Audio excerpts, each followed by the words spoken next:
Hello, everyone. Welcome to BizChicks TV. This is a place where you can find tips and tools on how to do business better. We're here to help you run a profitable business that's fun to run and to take the hassle out of your hustle. And today I am here with my friend and colleague, Ms. Francine Gregory, real estate entrepreneur and tech diva. I'm Terralina from California Cover Ups, and we're the Biz Chicks. And we just want you to know today is Tech Day. It's Welcome to Tech Life Weekly, where we talk about tech in easy to understand ways. We're also joined by Terry Johnson online everywhere from New York City and by Dr. Tachi from Florida. So sit back, relax. Let's have a conversation today. We always like to get started with This Week in Tech History. Fran, what do you have for us today? Okay, let's get started. I think I'm not going to space. Oh, okay. I know you don't like space that much. I do like it, but I'm not going to go there. So, February 12th, 1877, Alexander Graham Bell makes the first long distance telephone call between Boston and Salem, Massachusetts. Okay, I guess that. I remember when I was young, I used to get in trouble for making long distance calls. They were expensive. Yes. And the author of this post, Marcel Brown, says no witches were hung at this time. Because, back in Salem, okay, they was hanging folks for that's witchcraft. Okay. For little or nothing, yeah. Yeah. February 12, 2001, Jan DeWitt sends out an email stating that it is a picture of the famous tennis player Anna Kournikova. Got it. Rather than being a picture of the Russian known for more for her looks than her play, it was a malicious script that tried to send itself to every address in a user's address book Oh. and email. This was Windows only, of course. The malware was so efficient, it was known to be spreading twice as fast as the love bug that devastated corporate networks a year earlier. Mhm. So, Wow. so somebody put out a virus. hmm Mm-hmm. When was that? 2001, February 12th. Oh, okay. That was Yeah. fairly recent. Okay. Yep. February 13th, 1895, the Lumiere brothers patent their cinematograph,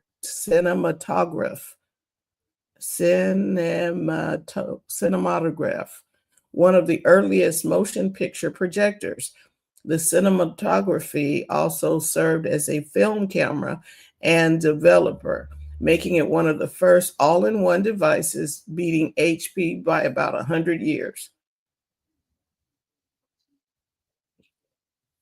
And I'm like, wow, the amount of faith that you had to have and whatever it is that you were working, because you're creating something that has not been created before.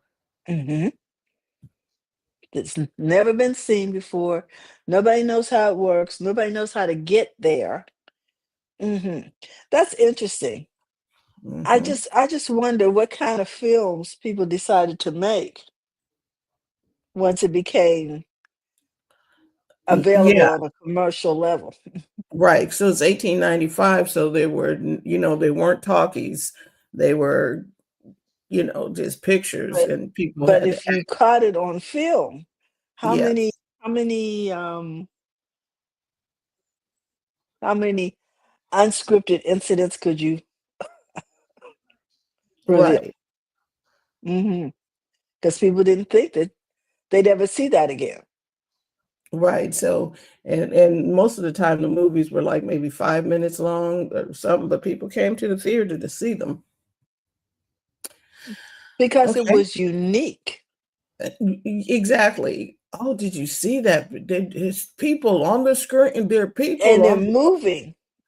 Yeah, and they're that was almost witch hanging worthy. You know what I mean? Look at they Hmm. okay. People can get into fear about a lot of things. So, February 13th, 1980, Apollo Computer is incorporated in Chelmsford, Massachusetts from 1980 to 1987. Apollo was the largest manufacturer of network stations. In Mm. 1989, Hewlett Packard acquired Apollo in a $476 million deal. Ah, wow. Hmm. And so, so these were where you had a network of all the computers were all connected to one another. So if Mhm. one got hacked, everybody was getting hacked. The intranet. Uh-huh. Hmm. I never thought about the if one got hacked, so be it. Right. Mm. February 14th, 1876, the telephone was patented on this date separately by two men, Alexander Graham Bell and Elisha Gray. This set the stage for a controversy over who actually invented the telephone and drawn Hmm. out a legal battle. Anyway, it was a long, drawn out legal battle. So Interesting. I didn't know that. Go ahead. right. So who actually Exactly. Was it, or patented we it just know was the guy who won the battle? apparently because the telephone was patented on this date by two different people. We Mm. know about Alexander Graham Bell, not so much by Alicia Elisha Gray. Hmm. Very interesting. It is very interesting. There is The a question is, story of who was Elisha Wikipedia. Gray? Right. Uh, it says Elisha Gray was a prominent inventor in Highland Park, Illinois. His Western Electric Company was a major supplier to the telegraph company, Western Union. In 1874, Bell was in competition with Elisha Gray to be the first to invent the practical harmonic telegraph. In the summer of 1874, Gray developed a harmonic telegraph device using vibrating reeds that could transmit musical tones, but not intelligible speech. So Mm. in December of 1874, he demonstrated that at to the public at the Highlands Park First Presbyterian Church. Mm. Okay. Um, after largely abandoning these early experiments, 14 months later, on February 11th, Gray included a diagram for a telephone in his notebook. On February 14, Gray's lawyer filed a patent caveat with a similar design. The same day, Bell's lawyer hand delivered to the U.S. Patent Office a patent application on the harmonic telegraph, including its use for transmitting vocal sounds. On February 19th, the Patent Office suspended Bell's application for 3 months to give Gray time to submit a full patent application with claims, after which the Patent Office would begin interference proceedings to determine whether Bell or Gray were the first to invent the telephone. This is just interesting because I want to know who won.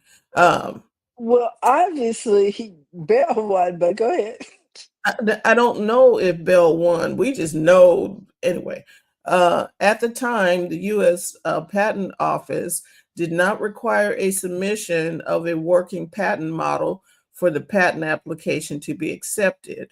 Hmm. But the acceptance process often took years, and with interference proceedings that often involved public hearings. The US Congress had abolished the requirement for patent models in 1870. So, Nothing was entered in his lab notebook until he returned. On February 24th, Bell traveled to Washington. I'm just trying to get the gist of this. Um, it is, on March 8th, Hmm. Bell recorded an experiment in his lab notebook with a diagram similar to that of Gray's patent caveat. Bell finally got his phone model to work on March 10th. And his assistant, Thomas A. Watson, both recorded the famous "Watson, come here. I want to see you." Maybe that sent it over the edge. This is Mm. the whole thing.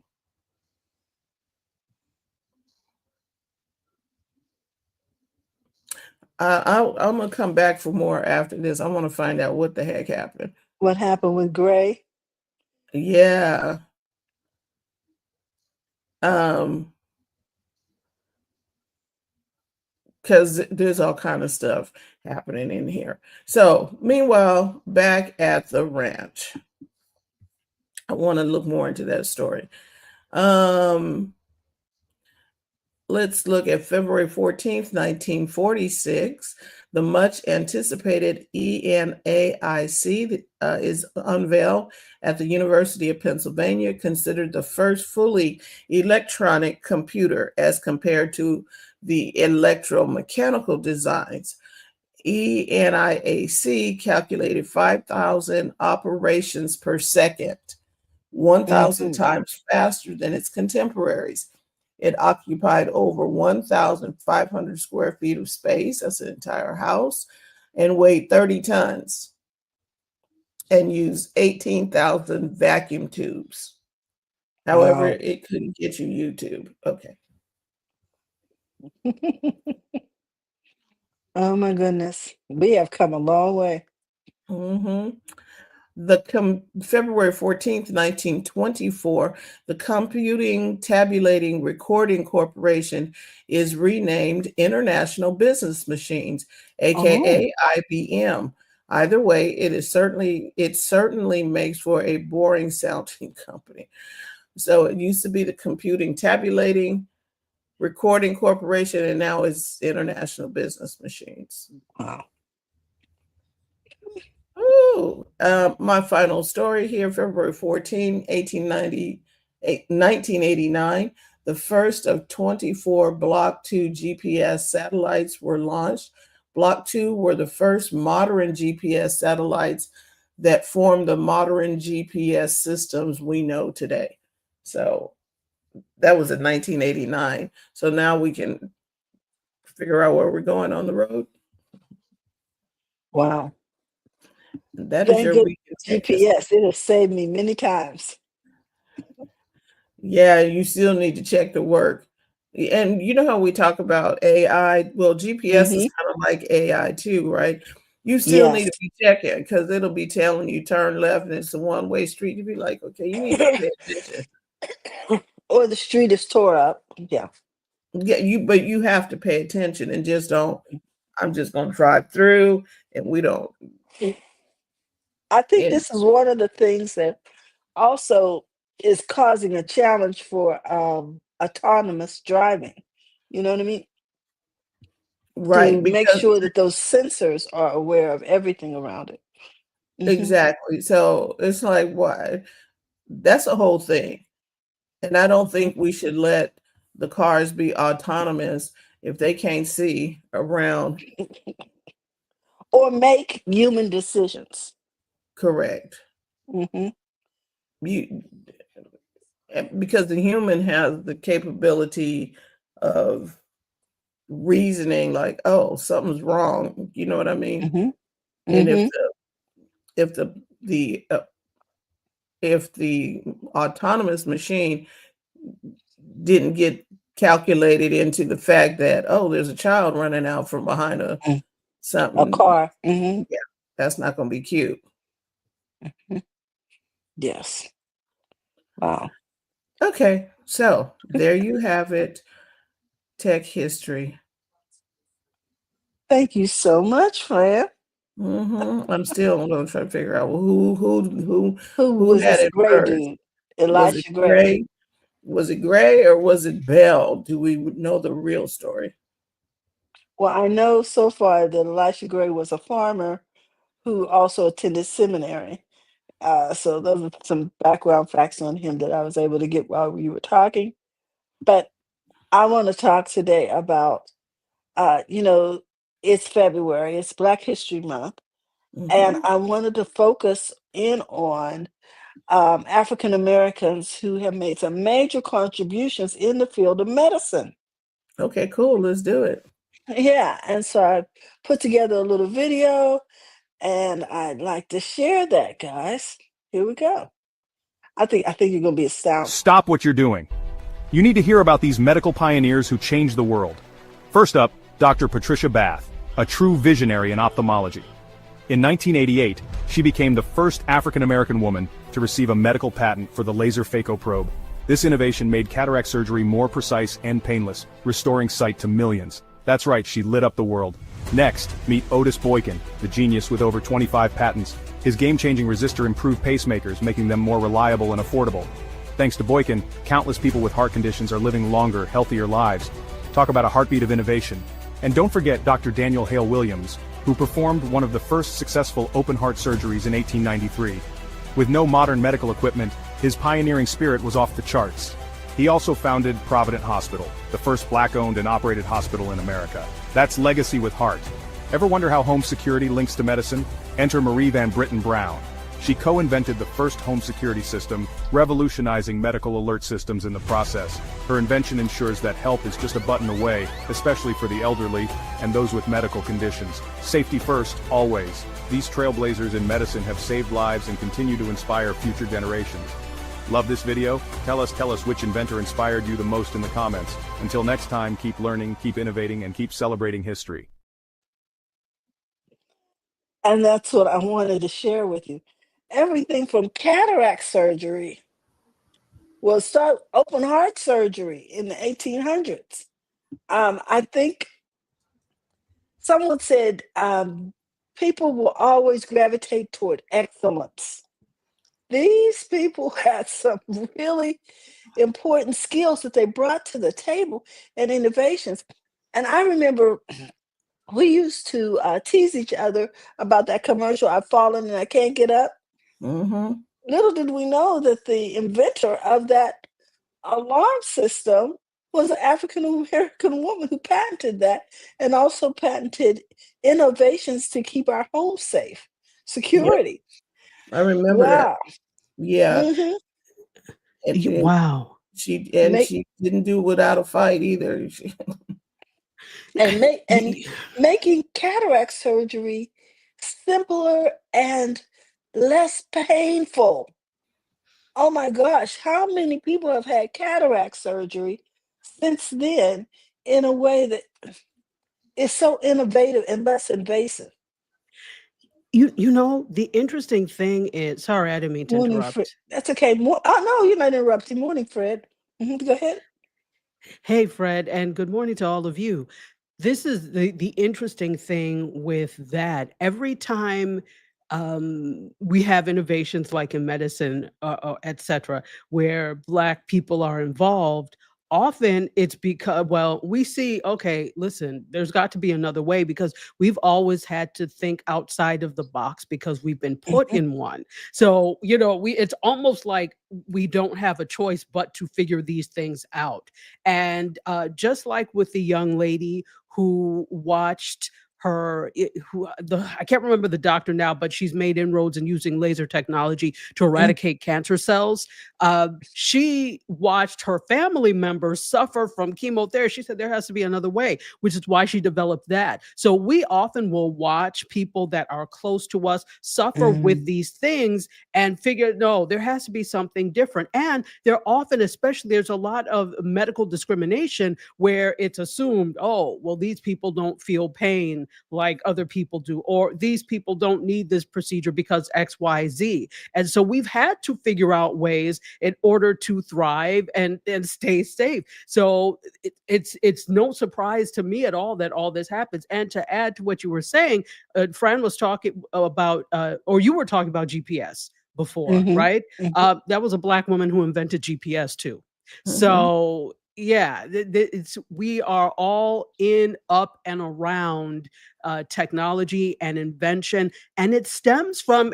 Let me go back to to our ancient ways of doing things in Africa. This is what we have done. We were mathematicians, etc. So it wasn't going to leave because people told us we couldn't do that anymore. That's innate. That's centuries of innate knowledge that then comes to the forefront. It's not by accident that we're able to do such things. And it follows that so many people that invented things or claim to have invented things, right, Yes. are inept in the first place and mediocre in the first place. So they have to scheme and steal from the people who actually know how to do things because they're so inept. But because of their place in society, it's automatically assumed that you know how to do things. And I would be livid if I was non-melanated, and I've said this before, and all you expect from me is mediocrity. I would be livid. I would work 10 times harder to show no, I can actually do this. But when you don't have to do this, there's no incentive to do it. We had an incentive to do it because we had to. Okay. Yep. So there you are. Necessity is the mother of invention. And it is unfortunate that some would not take the services or receive the help just because of the person's color. So Well, you'd rather I was die. thinking about that. The first heart surgeon was a black man. If you needed heart surgery, were you willing to go to a segregated hospital served Where by? the help is over there. And, Mhm. and I can see them And you now. knew the equipment was George, inferior. Hmm. George, isn't there a hospital that we can go to? You might want to rethink your position if you want to stay alive. Hmm. Hmm. So with that, I just wanted to check in for Black History Month about different things that have occurred as a result of the genius of African Americans. Yeah, and if we don't tell of our Hmm. genius, Hmm. Hmm. it gets buried like I mean, nobody. we didn't even talk about Charles Drew and the um, blood transfers during World War II. He was the first one to do blood transfers. Things happen. People use what they have in their hand, and they create amazing things. So we just want to, give them some shine today. And that's what I have for you. Thank you. Mhm. TJ, are you up? Yep. Looking at the last thing that something has happened. So We got a comment from Fred. Elijah McCoy, 1844 to 19, Mhm. The was an real McCoy. African-American oh, inventor and engineer who likely inspired the phrase "the real McCoy." Mhm. Oh, Mhm. what that's else cool. here? What Didn't he invent the cotton gin that separated the seeds out of the cotton could be? with via machine? I'm pretty sure that was the machine. Am I correct, Fred? So here's the thing. Um, yeah. So a lot of credit for different things get attributed to the wrong people. Hmm. Yes, they do. Elijah McCoy. It says Canadian American engineer descent who invented lubrication systems for steam engines. Okay. Yeah. Oh He well. attended Sorry. Go ahead. he attended the University of Edinburgh. And it says, what was he best known for?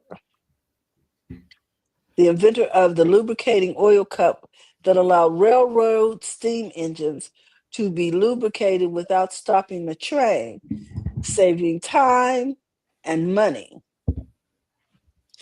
The So, cotton gin, if that's what you're talking about, was yeah, invented by what's that? Eli Whitney.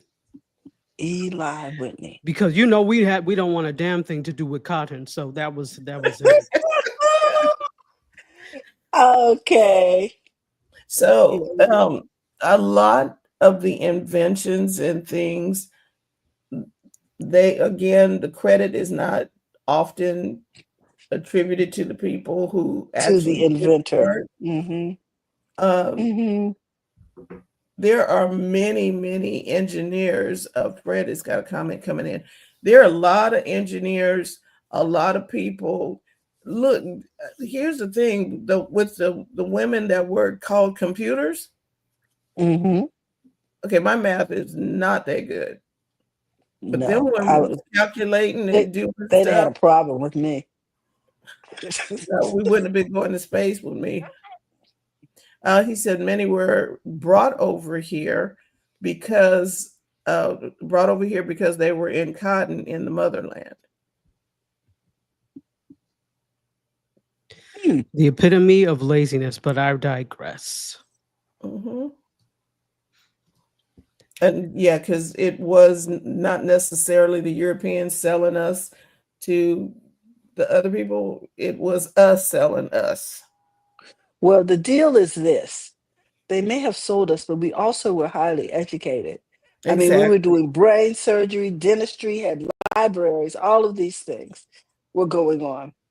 Right. Oh, And it wasn't because a lack of intelligence. no.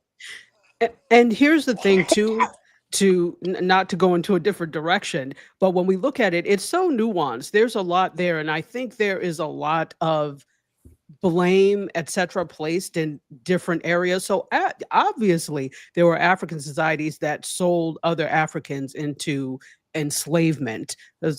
Slavery is not right. I hate when people call enslaved African slaves. No, they weren't. They were enslaved. So there, there are nuances to it because of the fact that it was not necessarily always known what the conditions were going to be when they sold these people there.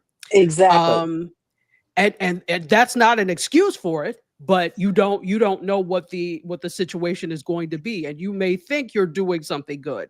Some of these people, I'm not trying to be funny, but some of the people may have also been troublemakers that they're like, well, all right, let's so just the same way that other societies have taken people away, it's that same type of thing. So it's but that doesn't And mean they weren't it right. was a way to get rid of prisoners of war. It was exactly a way to get rid of prisoners of war as well. So I think that we also have to, because what I hate is when people take it so blanketly, like we understand that this is something that was done, but I hate when people take it so blanketly and there's a blaming. I'm like, well, are you also blaming the Native Americans that held slaves? Are you also blaming the Arabs that were active in the enslavement trade? Are you also doing that? Or are you solely blaming us because it's an easy target and you don't want to challenge other There's people nobody to because you feel respond. Yes. right? I Hmm. mean, Hmm. so I'm like, let's not do that. Okay, let's not do that this Black History Month in Because what else 2025 in the was year of in, our Lord, right? yeah, and what else was indentured servitude but enslavement? But You sold there was a whole, yourself. It was a that different was type of contract. It had an ending. And in other countries, usually slavery had an end to it. Mm-hmm. Well, so what happened here is It was that you temporary. needed. Yeah, it was right. So indentured servitude is basically glorified enslavement. However, you need to some way to separate those that are in servitude to you. And one way to do it is to grant them whiteness. And the Mm-hmm. so if you do that, because they realize we need them on our side. So if you do that and somehow differentiate them from from Black enslaved, Hmm. then we have them on our side. It doesn't mean you're like us, but we'll give you the A appearance whole that you are like us. different set of rules. Yes. Hmm. Exactly. Exactly. And That's so what there's like Fred was saying, he said it perfectly in the comments. Fred's got Yeah. some more comments, guys. Go ahead. Hmm. he says we were brought over. I'm going to start with his. He said we were brought over here because there was a lack of intel in the land we were brought to. The land in the southeast of the country is very similar to the lands or regions in the same longitude in Africa. The Native Americans in the southeast had connections from Africa, so the intel was similar. Indentured servitude was about 7 years, and 7 years later, slavery became lifetime through the courts. Blacks from the Northeast in the United Colonies were in servitude. Absolutely. And then, we're talking about in the Northeast, definitely. I mean, they sold enslaved people on Wall Street. That was a commodity. So it's after it did not become as economically viable or feasible for the North did they say, oh, well, let's abolish it. Rubbish. You would have participated if the weather was sunny 365 days a year. You didn't have 2 weeks of summer, you would have continued to participate. So the guys that somehow the North was this freeing place. Okay.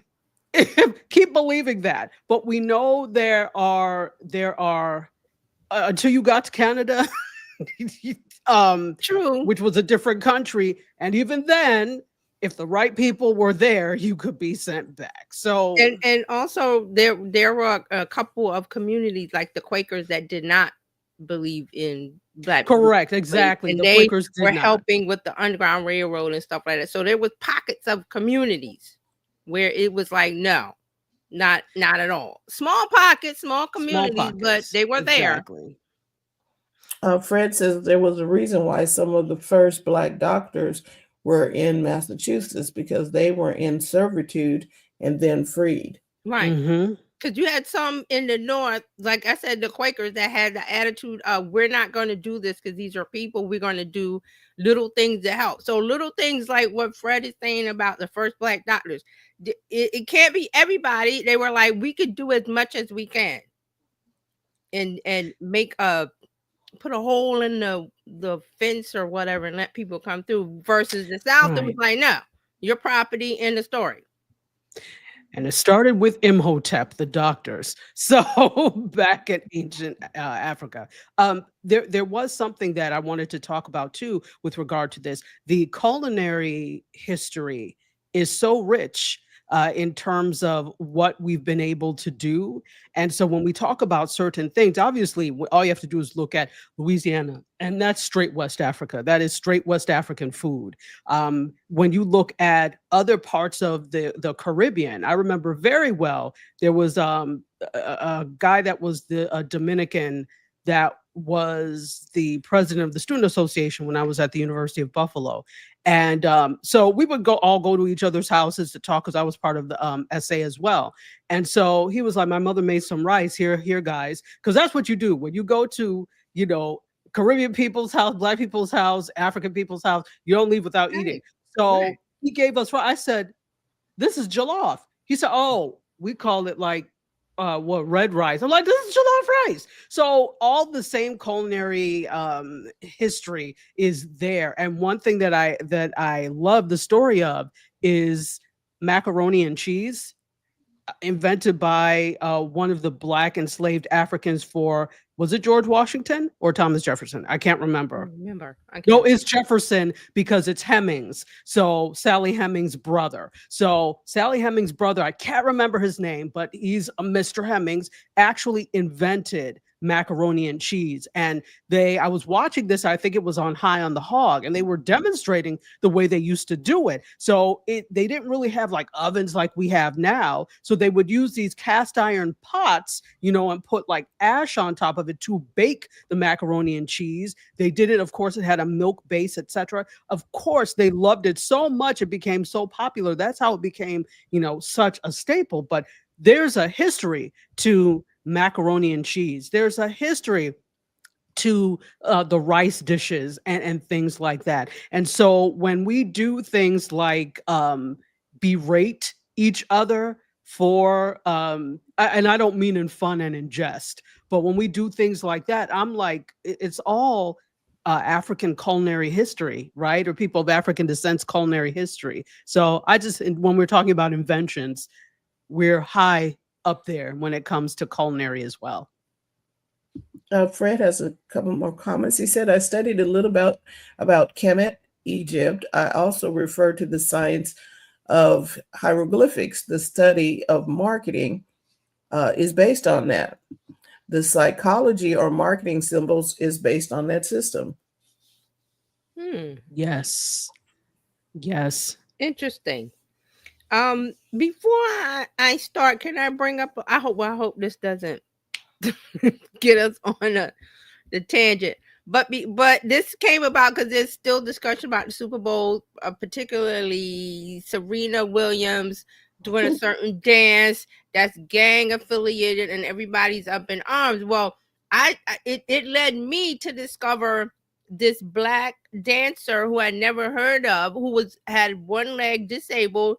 His name was Henry Crip Heard, because there was a discussion that someone of another community said, oh, that they discovered, that created this Crip dance, and that a certain community, Black people, took it and made it better. So that had a whole, I mean, people went down the rabbit hole of discussion. But what came out of it was this, Henry Crip Heard, and there was something on Instagram. It said the Crip Walk's origins are disputed, but the earliest videos of the dance move are from the 1940s and feature Henry Crip Heard. The Harlem dance legend was a double amputee who performed his moves with and without a crutch. He was an advocate for people with disabilities. And so then they're not saying that it came from that, this dance came from them. That it could be because everything influences. So they were saying that the Crip Walk was in the 70s by the gang and da.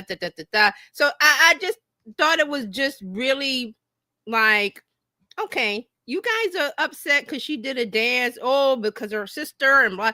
That doesn't matter. Anything, the only thing that came out of this that I was like happy about was like, I didn't know about this dancer. And there's YouTube videos of him dancing. It's on Instagram. It's on X. It's everywhere. So this dance part, this Henry Crip Heard is being elevated. He died in 1991.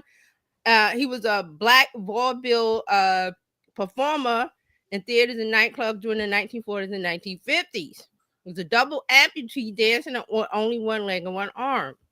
So I just thought that was great. All the other stuff, I was like, you guys, they're like, well, we did this and we did that and we did. Doesn't matter. Well, we're going to talk. I have that as a story. Oh, you have it? Okay, good. See, look. Well, not in terms of our friend from the 1940s, but in terms of a story, we're going to discuss that. Oh, okay, good. So I just wanted to bring that part up because I was like, see, that's how it's supposed to work. Like, I threw away what is it? The wheat from the shaft or the shaft? I threw something away. I was like, but you led me to this little gem nugget of Black history for Black History Month. So Fred says, I taught infographics and shared it in the course, and I was slowly started to get pushed out the department because infographics, okay, I can see how hieroglyphics or infographics. Okay. We enslaved Africans were allowed to worship with some Native Americans. They combined dances, hence the presence of the Holy Ghost dance. And then Fred said, vaudeville, yes, all of the dances came from somewhere. Like MJ's moonwalk was based from vaudeville tap. Yeah, see, that's what I'm saying, Fred. It's like this dance that, like the gang dance, it didn't fall out of the sky unformed. It came from somebody watching somebody turning it into stuff, just like with Michael Jackson. He would watch all of these old Fred Astaire, Ginger Rogers, and they did it. I forgot where I saw it, but they did a whole video about his Smooth Criminal video and how the influences was from all of these dance movies from the 30s, 40s, 50s, and all that. And I was like, but Michael put his spin on it, like he made it current. Right. So that's what I'm saying. Like, it comes from somewhere. You know, this is the interesting thing too, and not to get too deep into, I say that, but Right. here we go. If you've ever watched, so you guys know that I'm a dancer choreographer, and Yeah. so I've studied dance for very many years and taught dance for many years. So there was an Instagram post that I saw that I was like, I never thought about that. So one of my favorite things that I think is so amazing is ballroom culture. And I mean, Black gay ballroom culture, Black and brown gay ballroom culture, because a lot of interesting dances came out of that. Now, again, Madonna in the 1980s, it became a mainstream popular thing to do voguing and ballroom culture because she visited, and of course, usurped, right? Highlighted a few and usurped. And, you know, the ballroom community was hoping it would mean more, but it didn't. And that's okay, because I love the fact that they have a culture there that is their own. So fast Right. forward, I've always been fascinated by that. But fast forward, so there's if you know Martha Graham Dance Company, modern dance company formed by Martha Graham I think she formed it in the 1940s. It was either the 30s or the 40s. So she has a piece called Appalachian Spring. And there is if you want to do a search for it, you can watch it. And it's Appalachian Spring. But what I was watching was someone had put it to one of these ballroom songs, and the what is it called? It's not, is it duck walking? There's one move. I was like, wait a minute now. That might be, yeah, the duck walk. That sounds like that might be the name of it. I know what you're talking about. Yes, yes, yes. So I found that fascinating, and it really gives credence to the fact that there is nothing new under the sun, as Fred said, and that everything influences everything else. And I think it's beautiful in the world of dance. My thing is that we just have to give credit where credit is due. Everything is Right. influenced, but the problem comes when you start to commodify it and you start to make money off of it. And the people who originally created it get nothing, and you profit off of the backs of other people. That's where it becomes a problem. But I love when dance is influenced by different things. I agree. And is your story later about Stephen A. Smith, or is it? Give me because I'm curious. Give me a little teaser. Oh no, we're just gonna talk about it in general. So Oh, all the okay. different pieces. Okay. So Okay. we All will talk righty. about it in general. Yes. Okay. That was just a little side. I didn't want us to. Well, let's get Fred's comments in here Yeah. Thank you, about Fred. James Brown. Someone start there. Yeah. Go ahead. James Brown is all old tap moves. He says, I love Gregory Hines. I love them too. I love Gregory Hines. Memphis had to gangster walk, and now something called juking. Don't ask, laugh out loud. Oh, what did Stephen A. do? Oh, we'll get to it, Fred. Hopefully. Yes. All right, let me get my stuff started so we can get to the good stuff. Yes. This week in social media news this week in social media news and update, no Snapchat news. There is big TikTok news. I'm gonna save that for last. And let me see. Let's do YouTube. YouTube has yeah, I love YouTube. YouTube has done some things this week. So YouTube is turning 20 years old today. Happy birthday and happy Valentine's Day to YouTube. 20 years ago, 3 former PayPal employees launched YouTube.com, originally intended as a dating website with the slogan "Tune in, hook up." Founded by Chad Hurley, Steve Chen, and Jawed Karim in February 2005. And then remember, Google bought them in November 2006 for $1.6 billion, a steal, a bargain. So that brings me to what the story was today, that the CEO Neil Mohan writes. He says in a blog post that the TV is now the primary device for watching YouTube in the U.S. He's saying they're trying to position YouTube as a video platform, as a core player in the media and entertainment ecosystem and the culture. They're trying to take over Netflix. So in the US, the TV is now the number one device for YouTube viewing, topping desktop and mobile. So they are building on this. This is what the CEO is talking about. For the past 2 years, YouTube has maintained its position as the most watched streaming service in the US, according to data from Nielsen. And because of what YouTube has YouTube does little tweaks, like they little fine-tune little things. So the past 2 years, YouTube has maintained its position as the most watched streaming service. Oh, did I? Yeah, I said that. Last year, YouTube adjusted the layout of its TV app. This is one of the fine-tuning things, allowing users to pull up a video's comments and descriptions on the right side of the screen while the video plays on the left. It also added seasons that make series of videos easy to flip through with the remote, along with a watch with feature that lets creators add commentary to games and events in real time. Now, here's a quote from the CEO.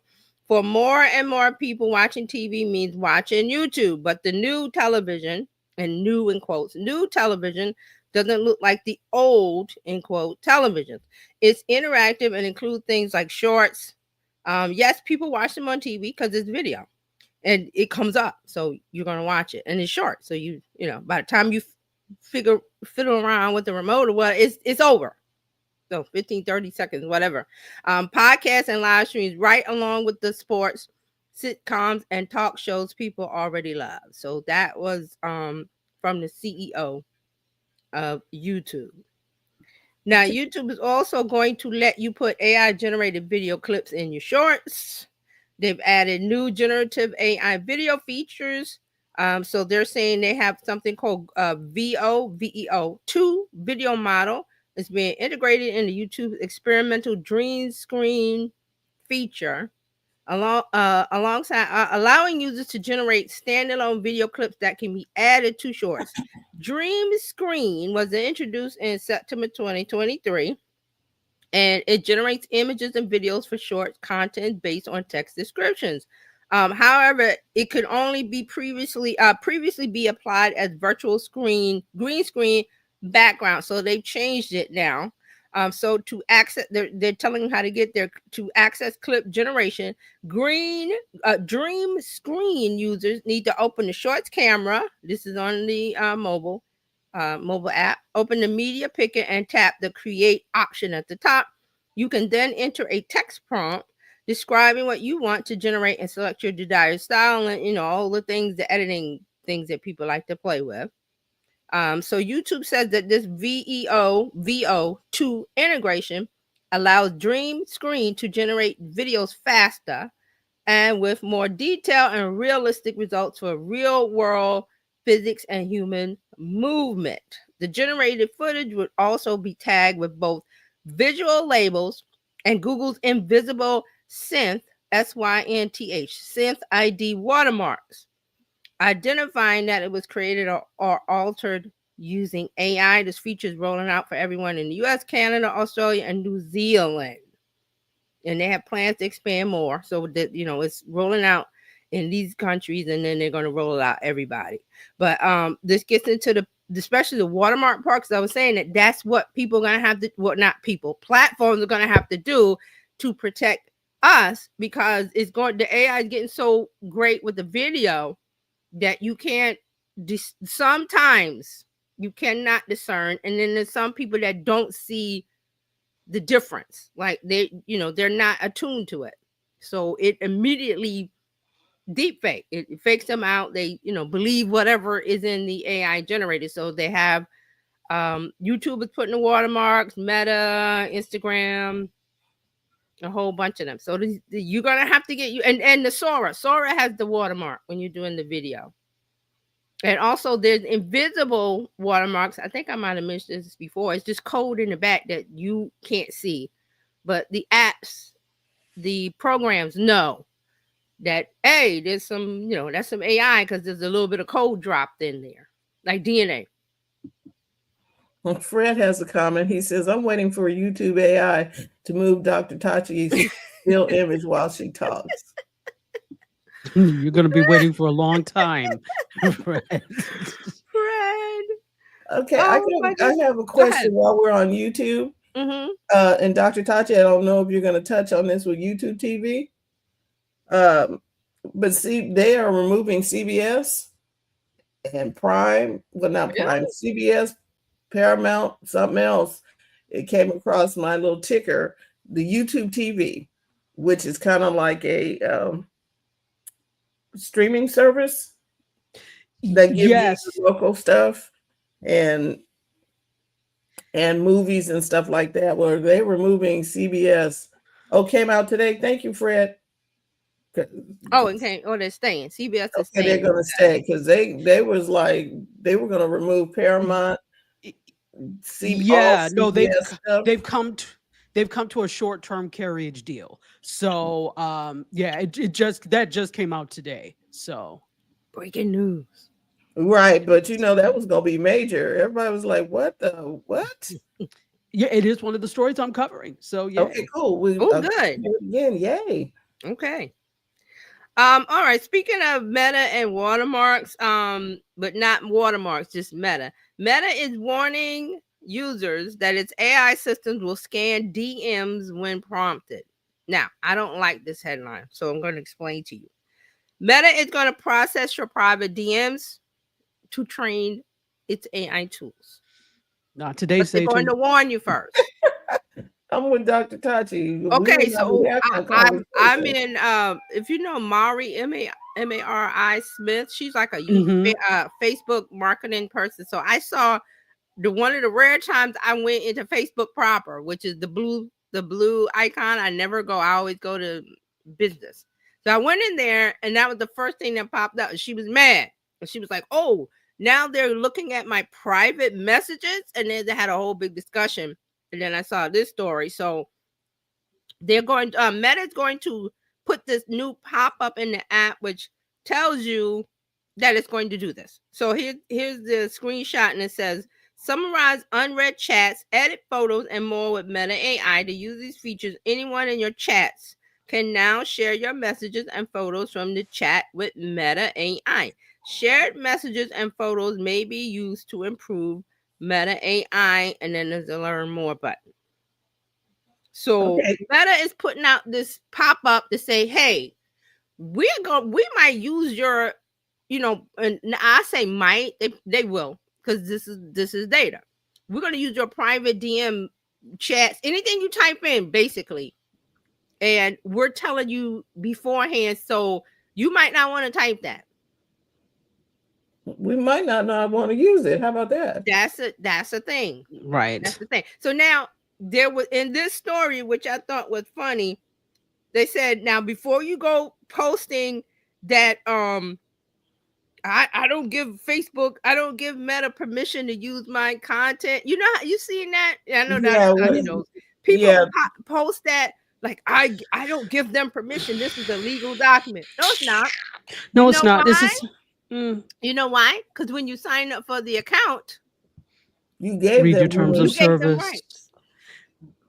But it's the same stupid thing that people do when they use copyrighted music and they say, I do not own the rights to this. We know that's why you're putting that. I'm going to need for people to level up in 2025 in the year of our Lord, because I'm tired of the rubbish. Yeah. So here's a quote from Meta. Because others in your chats can share your messages and photos with Meta AI to use AI features, be mindful before sharing sensitive information in chats that you do not want AIs to use, such as passwords, financial information, or other sensitive information.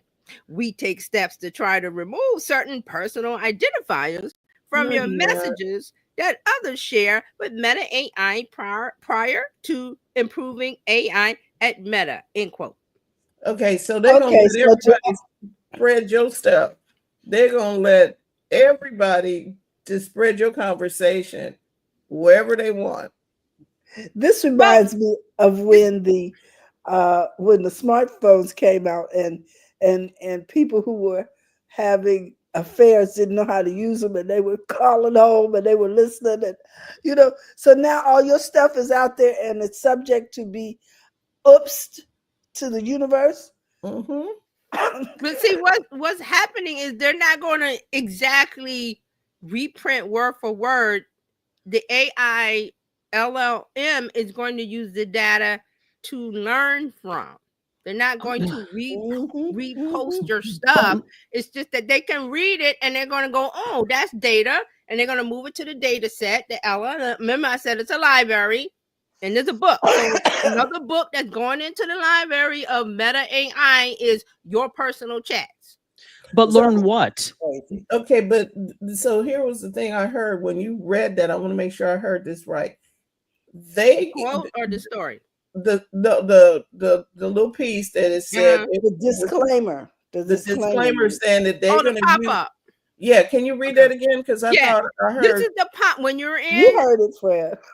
When you're in the app, they said Meta users have reported seeing this new pop up in the app, which alerts them to the last chat AI features. This and it's a screenshot. So I'm reading the text off of the screenshot of what pops up in the app.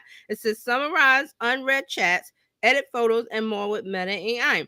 To use these features, anyone in your chats can now share your messages and photos from the chat with Meta AI. Okay. Stop right there. Say that part again. I wasn't concerned about the language model. It was that other part that you just read. To use these features, anyone in your chats can now share your messages and photos from the chat with Meta AI. It's being shared with Meta AI. They're not going to repost as is. It's being shared. Because what AI is pattern recognition. I've said this several times. AI is pattern recognition based off of a data subset. The data subset, and there are legal things going through the course. As a matter of fact, I read a story today that somebody got one of the litigants has won the thing that Dr. Taji was saying about the copyright fair use. I just read the story. It came out today. I have to go back and see. But that one company or whatever that had that piece of the lawsuit, they won some of the points of that AI cannot use that as the fair use, fair use thing. Okay. I have to find the story. But because what it is that the AI needs something to learn from.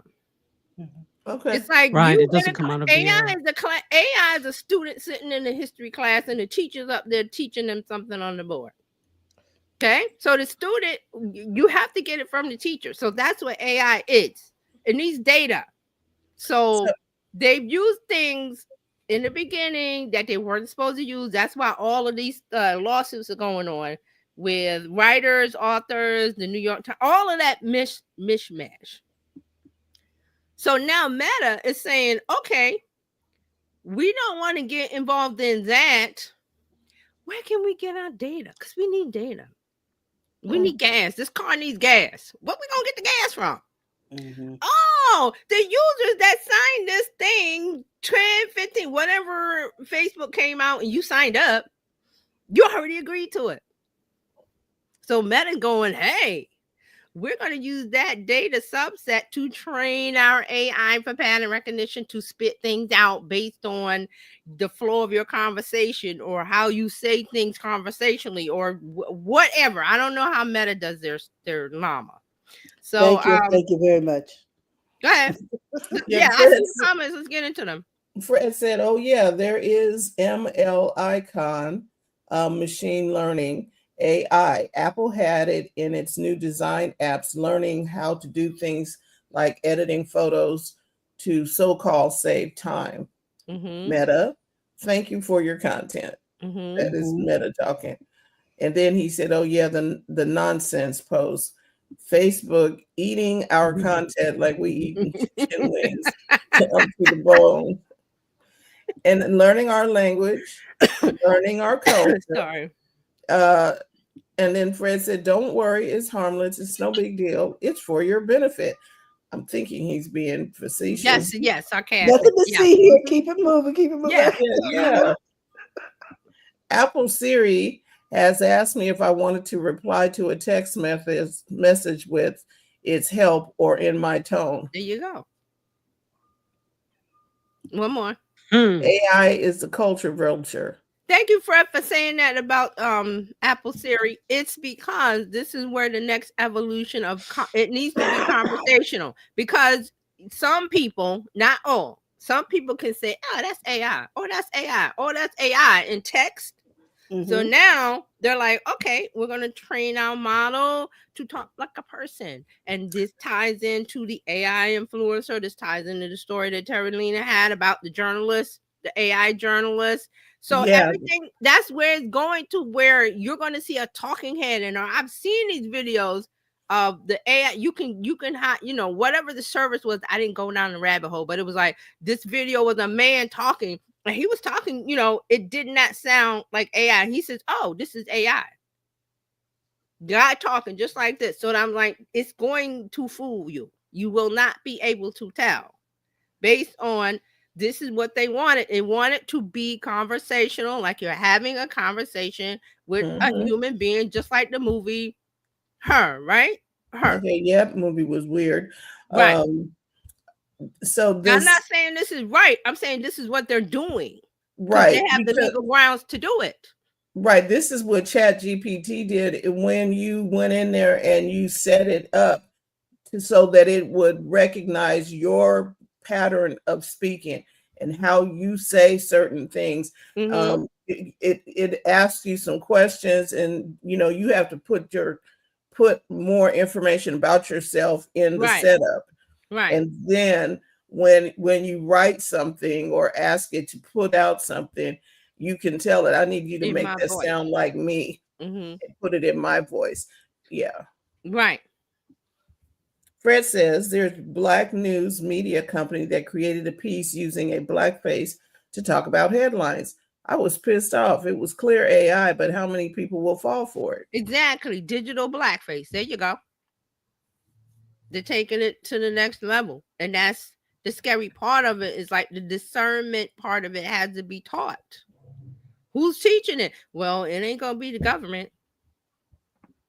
They're not concerned with that. They're not concerned with that. They're concerned with doing a smash and grab.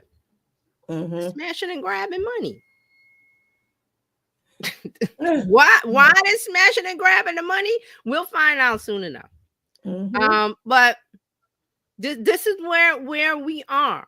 So I always say, like, cultivate your feed. Now I'm telling you, when you're using the AI tool, do not put anything in there that you would not want them to use. There are people that just upload financial documents to ChatGPT and da.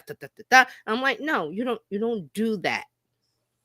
There are people that are using the image AI to train on their face, so they're uploading pictures of their face. I'm not doing that.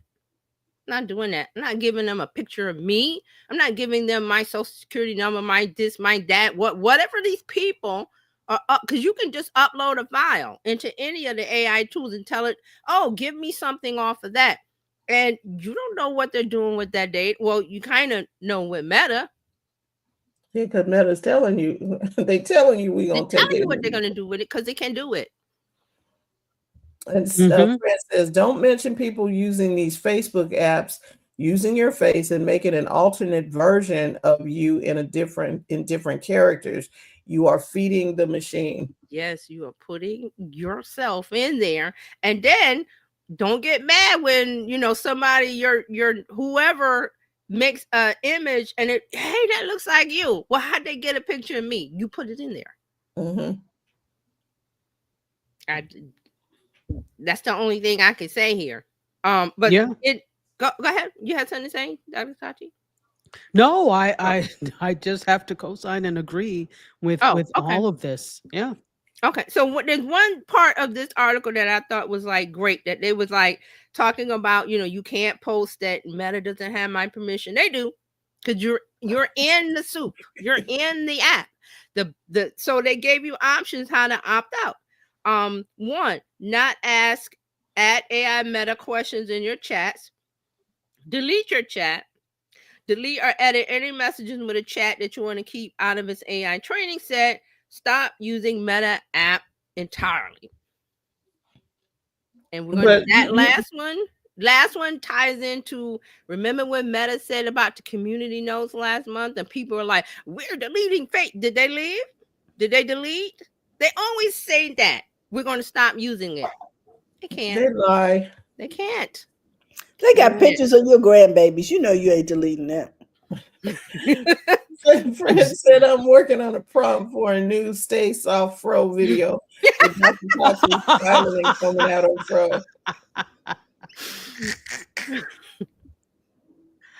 Hey. And I cannot. One more thing before I move on about this Meta taking your data.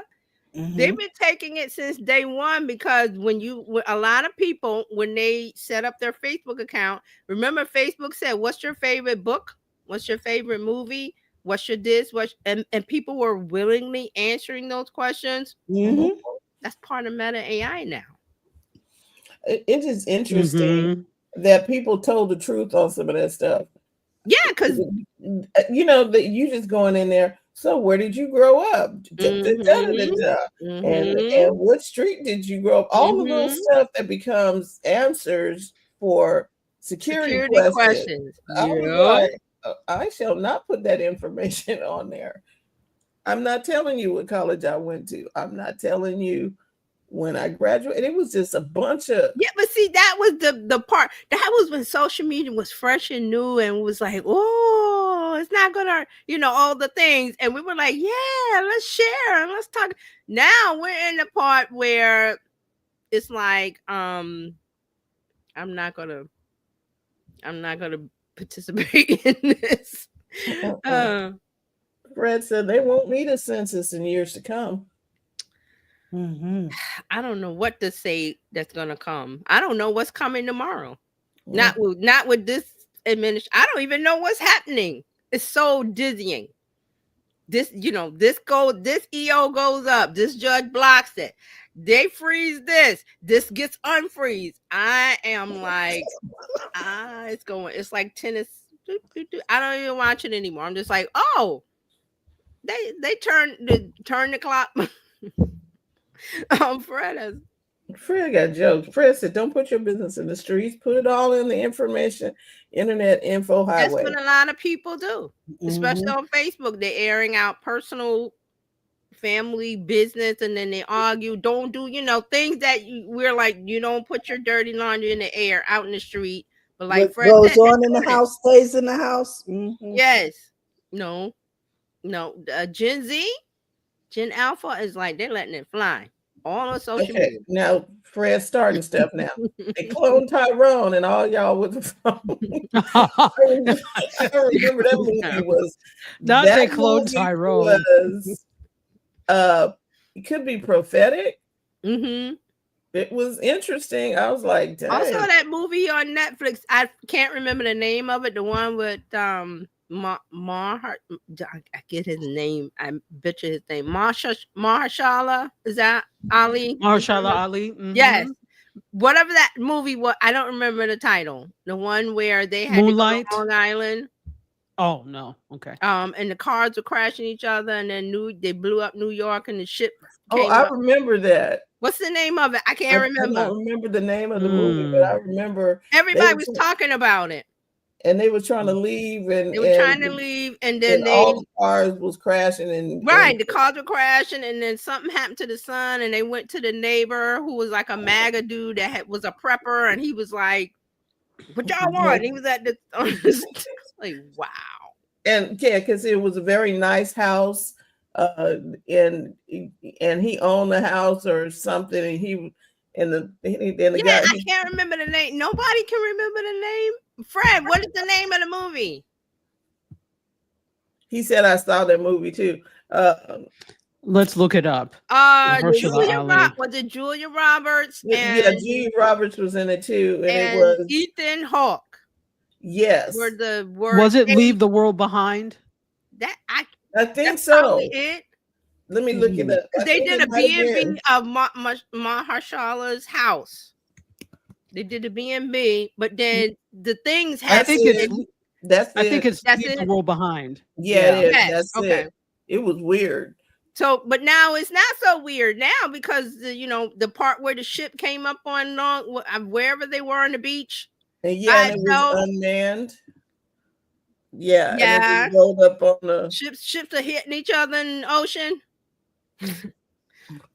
The AI in the cars. Yep. I'm like, okay. Somebody was pulling strings and pushing I buttons. don't know what's going on, but I don't like. So I watched that movie. So I was like, okay, a little. And when I watched, I was like, that ain't happening. Now I'm not so sure. Not with the Starlink dude. Who knows? There's stuff happening. Okay, so that's what Meta is doing. Let me move on. One more OpenAI, or two more. A quick one with OpenAI. OpenAI has removed certain content warnings from ChatGPT. This one has a administration tie. OpenAI said that it has removed the warning messages in its AI-powered chatbot platform ChatGPT that indicated when content might violate its terms of service. Basically, they took off the training wheels that they had some fencing of, okay, you can't come to ChatGPT and make images of Taylor Swift, all the things they were doing. Well, now some of those things they might let through. So the guardrails are off. Yes, a little bit, not a lot, not all the way. So they're saying that so one of the members of OpenAI AI model behavior team, he said this on X, that the change was intended to cut down on gratuitous, unexplainable denials. I don't know what that was. What this is some internal talking. So now another the head of product for ChatGPT said in another post that users should now be able to use ChatGPT as they see fit, so long as they comply with the law and don't attempt to harm themselves or others.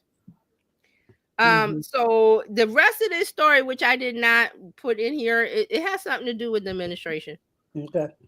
That's all. So remember on inauguration, was it on inauguration day when all the tech bros they were here for a reason.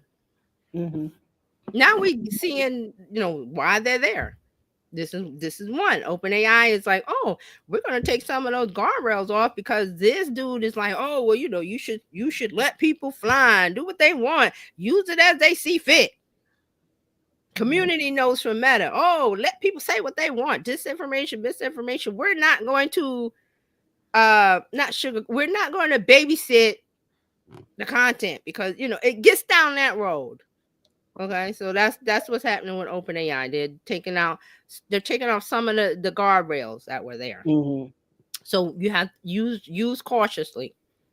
That people will be putting things out that they have no business putting out. All right, so the last story: TikTok. TikTok is back in the App Store, reinstated, reunited. I'm not gonna sing it. TikTok. TikTok, because we got, I don't know what YouTube might do. TikTok and Facebook, they do things with your video too if you have music. TikTok has now been reinstated for download in both the Google Play and Apple App Stores in America after both companies received official assurances that they will not be fined for giving us access to the bit, because really it's still banned. It's just in a holding place.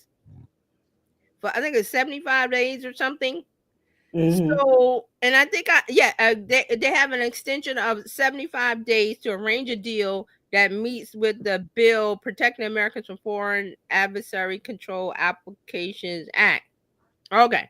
Now, remember that all that stuff that they TikTok, they took it down and then they brought it back up and it's like, thanks to that guy, you have TikTok, yay. And people were like, no. But if you deleted TikTok or wanted to get in TikTok, you couldn't. But today you can. And all because this administration, who is that Bondi lady? Attorney General the new person, The Attorney General. she assured them officially that she could protect us. That they would not. Well, no, that they wouldn't be. What there would be no retaliation for them putting it in the store, in the app stores, because there's no legal grounds for Apple and Google to not have it in the app store. They were just being super cautious because of the administration. They didn't know what was going to happen to them if they put it out, but there was no legalese to say that it couldn't be in the app store. Well, Fred said TikTok was into timeout. I also have the Brooklyn Bridge to sell you all if you believe that. See, don't nobody know what's going to happen after 75 days. Yeah, we don't even know what's going to happen tomorrow. So what, and this is just a big mess. So what they're waiting on is for ByteDance and to get approval from CCP. You know what CCP is? Or, do you know what CCP? Consumer Protection. Chinese Communist Party. Oh, stop. They have to approve it. What are you talking about? Oh, CCP. Okay. Yeah, okay, CCP. so they have to approve the sale. Yeah. Yeah, they have to approve everything over there. Okay, they say they don't, but we know what to do. Well, it seems like we're headed in the same direction, evidently. We know what they say. They say they being, the people or whatever, saying that, oh no, the CCP doesn't control any of the businesses in China. They control all of them. Really? Okay, but if you believe that, Dr. the rainbows, I love where you live. Dr. Tachi has a bridge, if you believe it. Thank you. So and this was in the article. Any deal would have to be agreed upon by Chinese authorities. And ByteDance has been working on that end to establish a compromise plan that will work for the CCP.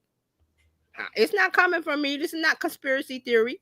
Look at the history of the relationships between China, and you look at the history of China and what they're doing politically. Is it a democracy over there? No.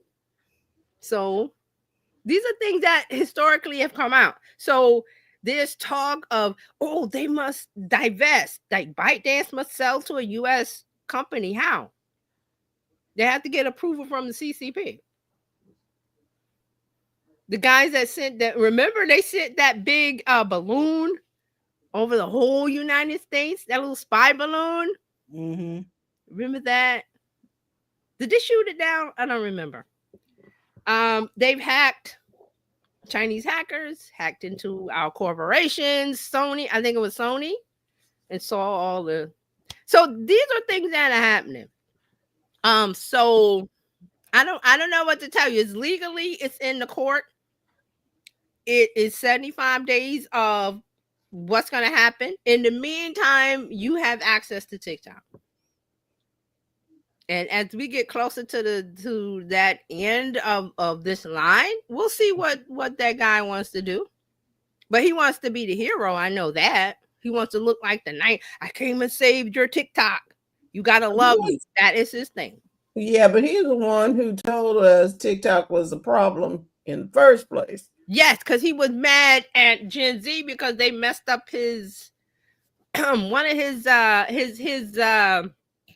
tour campaigns, and was selling. Yeah, he was selling wasn't selling tickets, but you could go and sign up and get tickets. And Gen Z was like, "Oh, let's go and sign up for all the tickets and get it sold out." And nobody showed up. He was mad about that. So that was why the original ban TikTok came out. But now he's changed his mind because he wants to be loved. He wants Gen Z to love him. Fred says ancient Chinese secret. We were told about it years ago. And this is not and this goes into Red Note and all the other apps. It's not against the people of China, the Chinese people. This is against the government. Two separate things. And now we're starting to see it with us because internationally people are looking at us going, and we're like, no, it's not us, the American people. It's that guy. It's that guy that they put in the captain's chair. But we've shown we've had very little control over this, haven't we now? Right. Well, we had control Right. on November 5th, but Right. you know. So I didn't want to get down the political rabbit hole, but today it's like every day these things in tech and social media is tying into what It's everywhere. He's everywhere. It's just hard to, Yeah, it's trying to, it's like you're trying to do surgery in this big tumor that's everywhere. Like if you pull that part out, well, you stop breathing. If you pull that part out, you're blind. If you pull that, that's how it feels like to me. And we're trying to figure out, well, how do we get this tumor out without dying? Who knows? Let's see what AI can do. I don't know. But that's what's going on with TikTok. So if you want to download it, you can.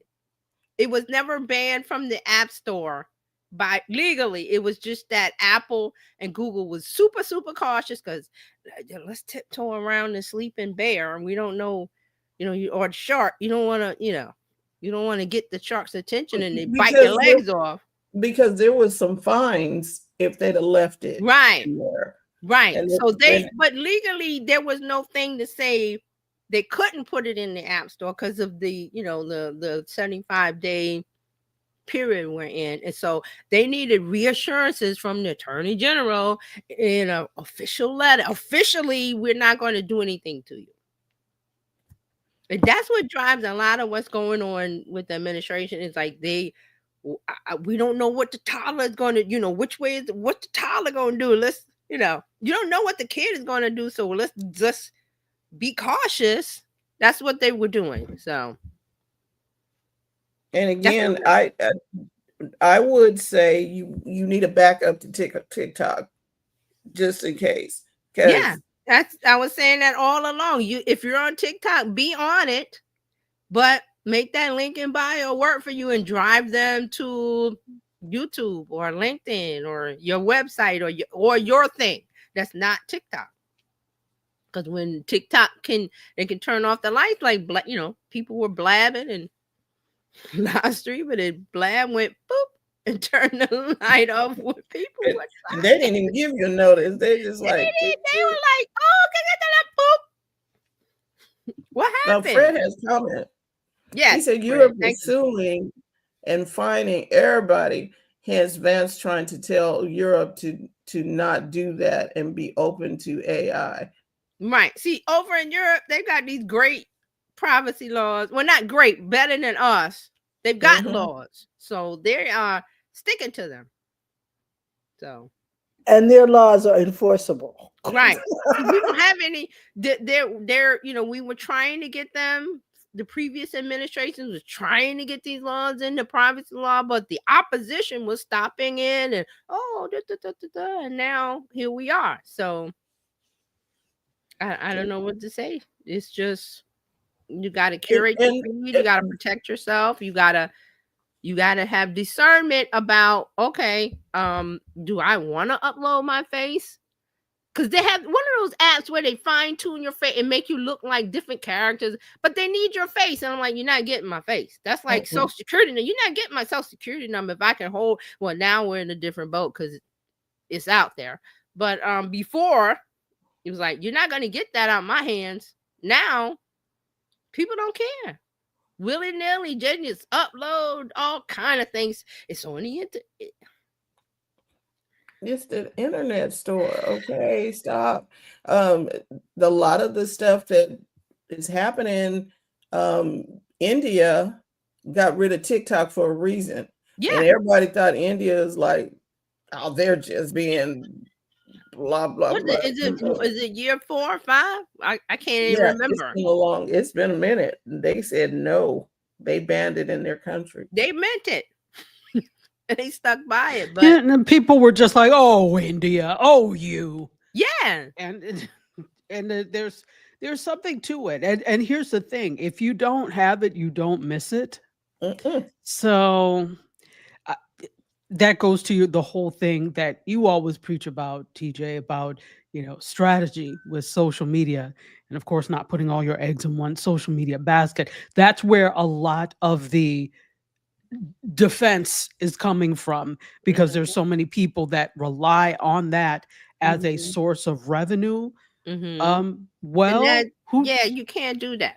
No, You no, can't. I you can't. remember the lady when this first ban started to be talked about. There was a woman in one of the news stories I forgot where it was, and she was like, "Oh, TikTok is banned. My business is dead." You don't have a business if it depended on TikTok. That's not a business. A business would survive if you moved it somewhere. What you should move it somewhere to owned media. That way, TikTok can come and go, and you're good. And I get it. And listen, I get the appeal of TikTok. I was scrolling through TikTok yesterday, and It's addictive. well, yes, yeah, well that, and let's but I be was real. It's addictive. I was looking though to see what was happening, what was going on, because I like to keep up with what's happening. So what I've noticed is when you scroll through, obviously, you can scroll through everything, but then there are an awful lot of lives.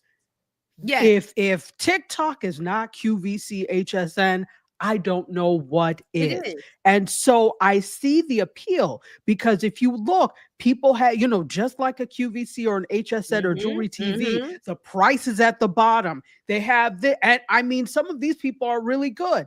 The big thing now that I notice is the vibrating plates, the exercise machine that help with circulation and stuff like that. Yeah? And I actually have one. Yeah, it's actually really good. But this is the big thing. So yesterday, the candy people were all on, the people that sell the gummy candies and the sour Valentine's Day? Well, for Valentine's Day, but just in general, that's a huge thing. Then the exercise plates, like gummy bear candies. They just selling like sour candies, right. Yeah, But they're just selling it's like candy, like yes. candy. And listen, one of the ASMR I used to do, that I used to like watching from them, I don't, it's gotten buried, but there were a lot of people who were selling the precious stone, semi-precious stone, kind of like agate and some crystals, marble, crystals, right, in different shapes. Yes. That was the big thing like last year. And it was fun because it was gamified, right? So they're like, all right, if you pay for this, you get 1 scoop, 2 scoops, and let's see what you get. And then they're like, we're also going to add this tower. So I was like, you don't say. I'm like, I don't want to order it, but I'm fascinated by this. Right. So what has happened is now the TikTok shop and live selling has grown exponentially, that we're seeing a lot of that. I'm fascinated by this, and it makes sense because I do live selling myself. Right. So see, this is why Gary, and I just watched this week, Gary Vaynerchuk had he does a tea with Gary V, and he started I think last year, the whatnot. Yes. And this week he called it something commerce. What did he call it? He made a when they put the word together. Not live commerce. No. It was something he made up. And I was like, oh my God. And he said it's I gotta watch it again. But it's about the e-commerce of it. Like what you're saying about the TikTok, where it's going. And then Whatnot is the app that is like, okay, you're really doing that. Like that's the only focus, where TikTok is different things. And he was talking about what you're talking about. He made some word. Oh, I gotta watch the video, but he made some word, and it was about, was it education something he said about it. Basically, he was trying to say you get on and you talk and stuff, and then you sell, and that's what he was doing. Like he was talking, people would call in and want business advice. And he would give the business advice and then stop and say, oh, I'm selling the hat, or I'm selling the Pokemon, or I'm selling the this, or I'm selling that. I got 3 of these. I got what? And he puts it in, in a way that it works. And he made a word for it, and I cannot remember the word. But I'm gonna go back and look. You're saying. Yeah, Whatnot. I went because I went in there one morning because with his tea, and I sit up there and I just sat in the background, and they did a giveaway, and then they sold something. Yes. And so you get a coupon, Mugs, all kind of stuff. yeah, so you get a coupon like $15 off. So I could have got a stack of cards, collectible cards, because he was selling them for 15. And if I'd have punched the button fast enough, I would have been able to buy those cards for 15. Well, I wouldn't have paid for the cards because I had a $15 coupon. And it was very interesting. It was easy to figure out, and you could shop.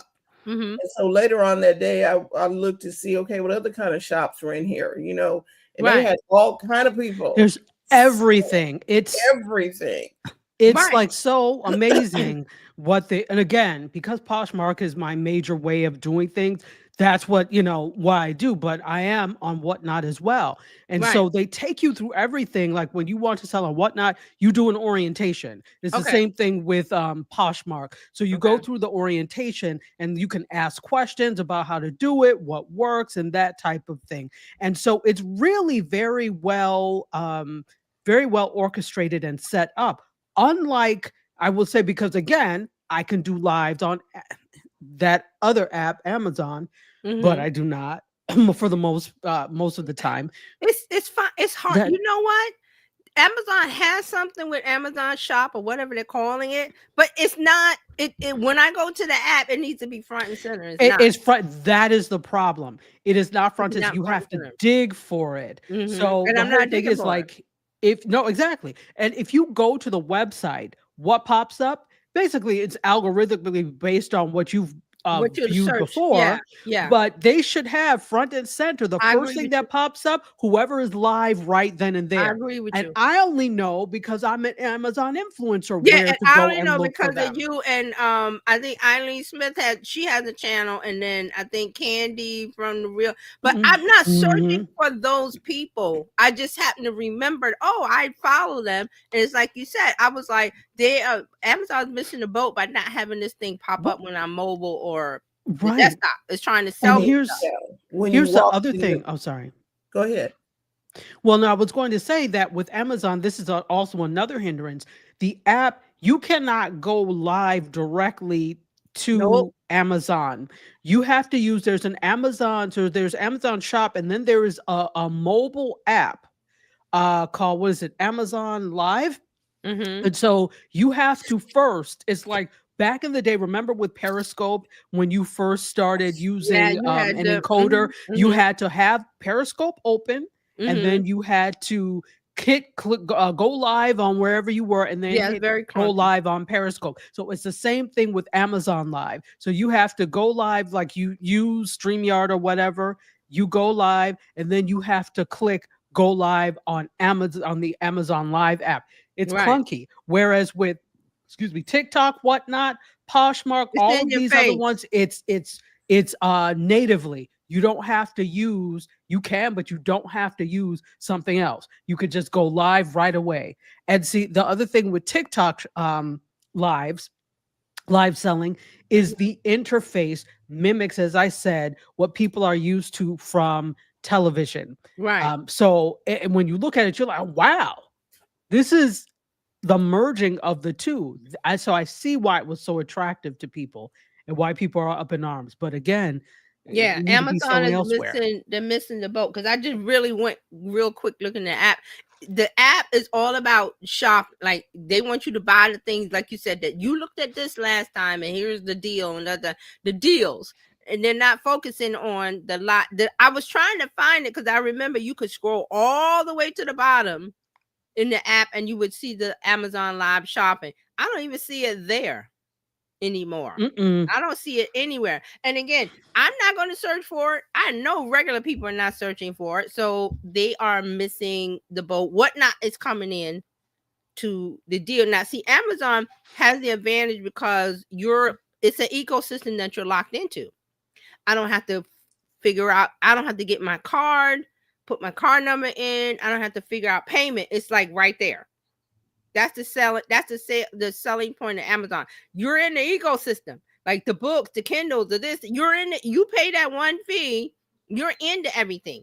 Whereas Whatnot, okay, I don't know. I looked at it once or twice. I think Fran was saying something about you have to sign, you have to you fill out your thing and you put your card in or something, your payment system, or connect to some payment system. Yeah, you put a card in so that when you get ready to buy, all they do is, you know, when you win the bid, it makes the payment. Okay. And see, for me to do that, it's got to be really something that I want. Right. So, but the card stay on Whatnot, the card stays on file. Right. So when you see something and you buy it, it you don't have to go in and put the card number in. It's already there. Okay. And I don't know if they do that with Whatnot, but for example, with Poshmark, when when you sell something, obviously my thing is like, let me take it out of there right away. And, I can transfer it to the bank, but you can also, if you leave it there, when you browse around and you see something that you like, that could just go toward whatever it is that you're buying. Okay. So it feeds this whole ecosystem of we're making revenue and buying, because you're selling, but you're giving it right back to the system. When if you don't take it out right away, you have to be disciplined, to be there. Yes. But I love live selling and I love the whole idea of it. I'm already a live streamer. I think I'm already kind of over the top. So it works. It works for me. And that's the kind of thing is you have to be okay with it, because Gary Vee put out a challenge. He said, all of you get something in your house and go sell it over the weekend. And then I went in there and started sale kind of thing. Yeah. Yeah. And because you can.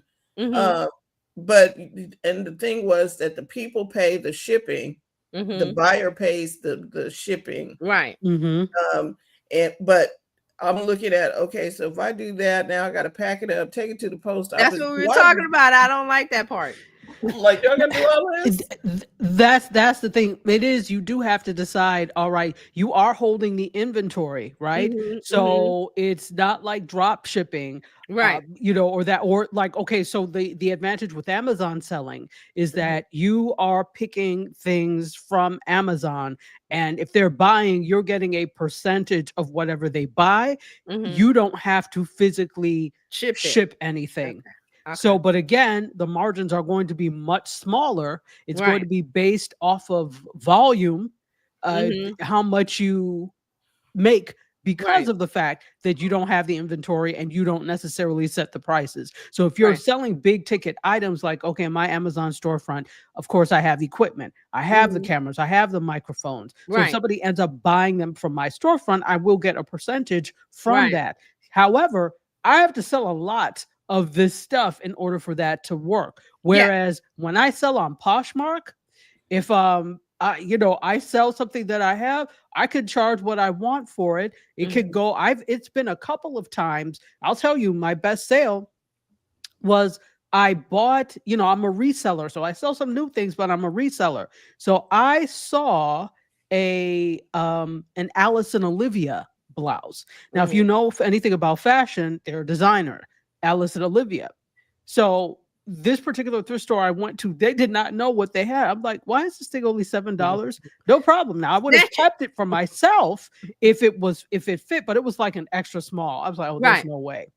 So I put it up and I looked at other people who were selling Alice and Olivia blouses, what they did. So I made it just slightly lower. I made it like $100.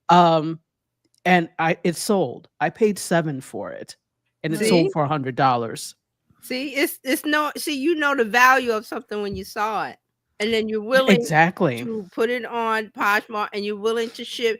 That's what I'm saying. A lot of these the online shopping, especially Whatnot, I said that you gotta love the process of packaging and labeling and taking to the post office, or however or however you're doing it. You gotta love that part. And I'm like, so I'm not ever going to do that. I don't like that part, because I was telling a friend this week, I said, I got a bunch of stuff that one of my neighbors gave me. I was like, oh, I'm going to put it on eBay. And I was like, wait a minute. I got to list it. I got to I got to ship it. And it's still just sitting there. So I'm like, I might just donate it, because I don't like that part of it.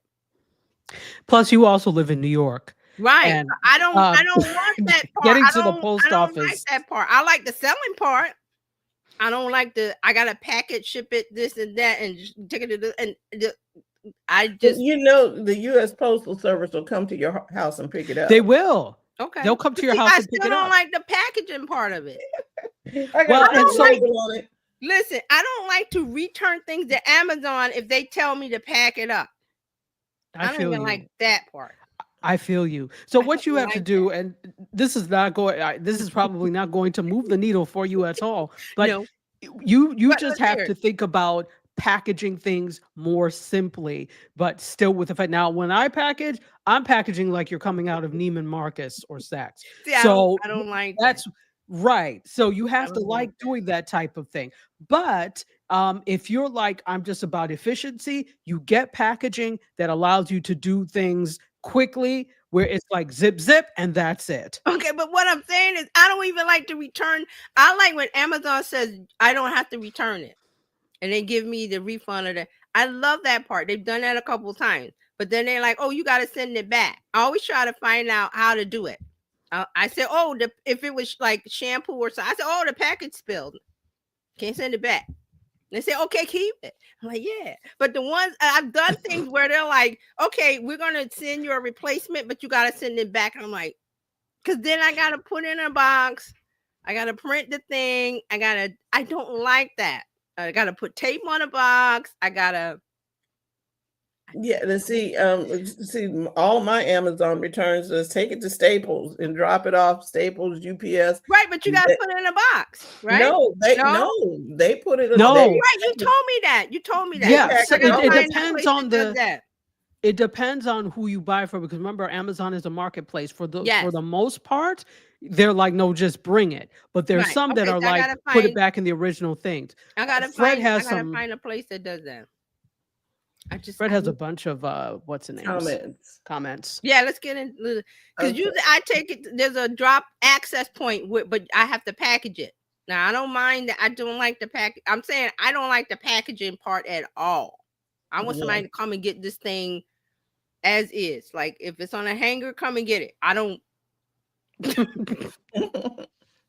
Okay, going back to TikTok, Fred says, okay, I was one of the deleted it where he had deleted it off his phone and couldn't get it back. There was a short withdrawal period, and then I was okay. Okay. Then he says, soon the news will hit that many talkers were not paying taxes. It's about the money. Yeah. Talkers were buying houses, but getting welfare benefit. Make sense. And then the vibrating plate, like that vibrating belt machines they hide in the gym back in the day, it wrapped around your behind and shake you back and forth. Making you there was something to it. Yes, making you do the twist, chubby checker dance. And then he said, I drop it off at Whole Foods. Whole Foods is another place. You could do the UPS store. Okay, that's what I'm going to do. But I would like for somebody to come to my door. Like yeah, and UPS, they could come to your door. Come to the door, but I don't want to package it. I want to here it is in a hanger. Take it. TJ don't want to do nothing. Guess what? Don't order anything. I don't want to label, because I was like, there was years ago I was going to do a bit. I think I was going to do soap making or something, and I got real excited. And I was like, oh, I got all this stuff. I still have it. Make the soap and this and that. And I was like, oh, I gotta send it to people when they buy it. That See, she still has it, and she won't sell the equipment because she has to package it. So I think I have the lye, the chemical. I have everything. Or you have to hire another set of person that does the shipping. I didn't, and I was like, I have to ship it to people. I was like, well, that killed it. Yes. TJ looking for shipping servants. Yes. Come pick it up as is. I don't want to do that part. I love the list. I can do the listing and the social media part and all that. I just don't want to package it. So you got to hire somebody to do that part. Oh, wants to be doing it for you. It's like Old Navy. Like I will buy Old Navy online, and then if I want to return it, I could just take it to I could just dump it to them.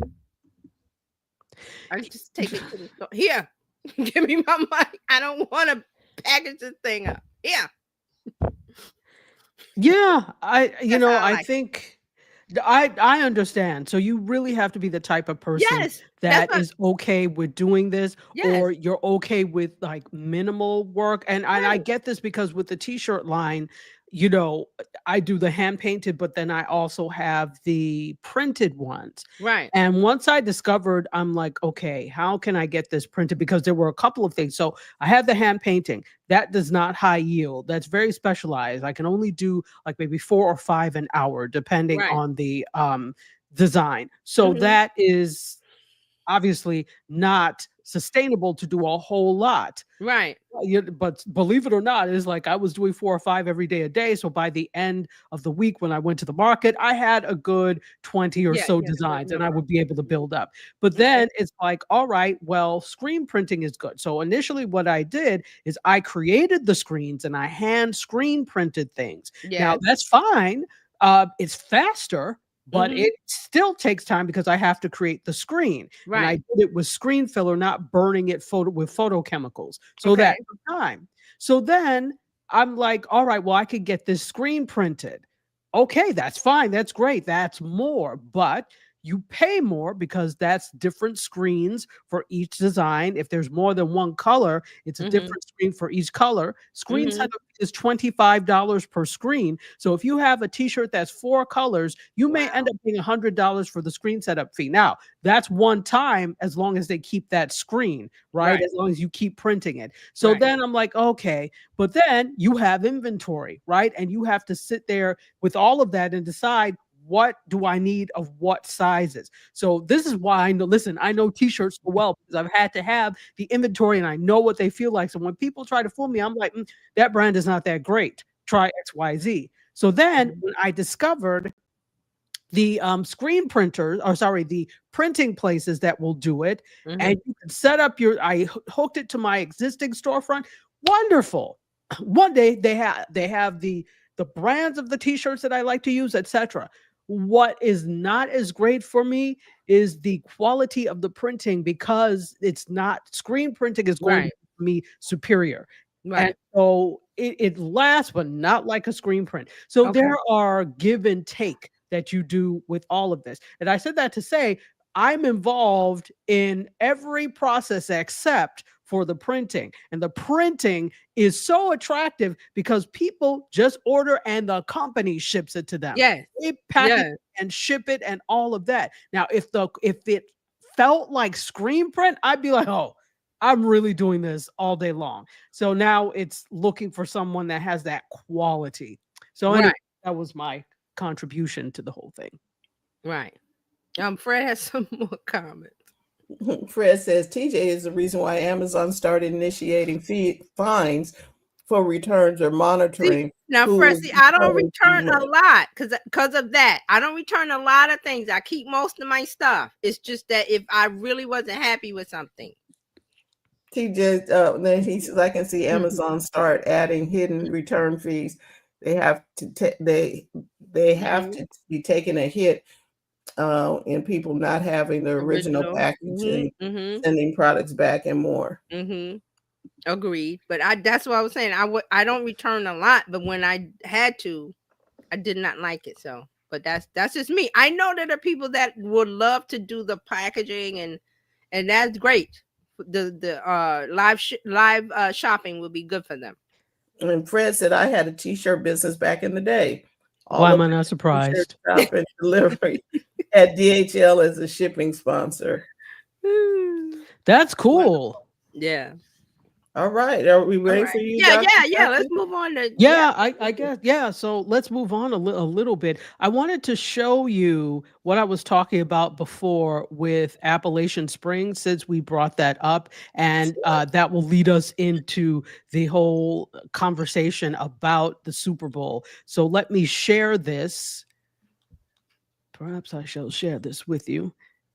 Okay, let's see. Present, share screen. Okay. Okay. So do we see this? Yes. Okay. Mhm. So hold on, let's see.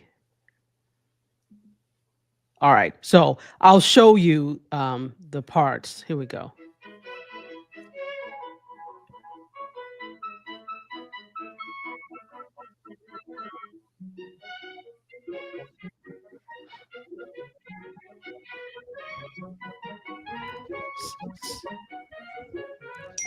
So this part right here.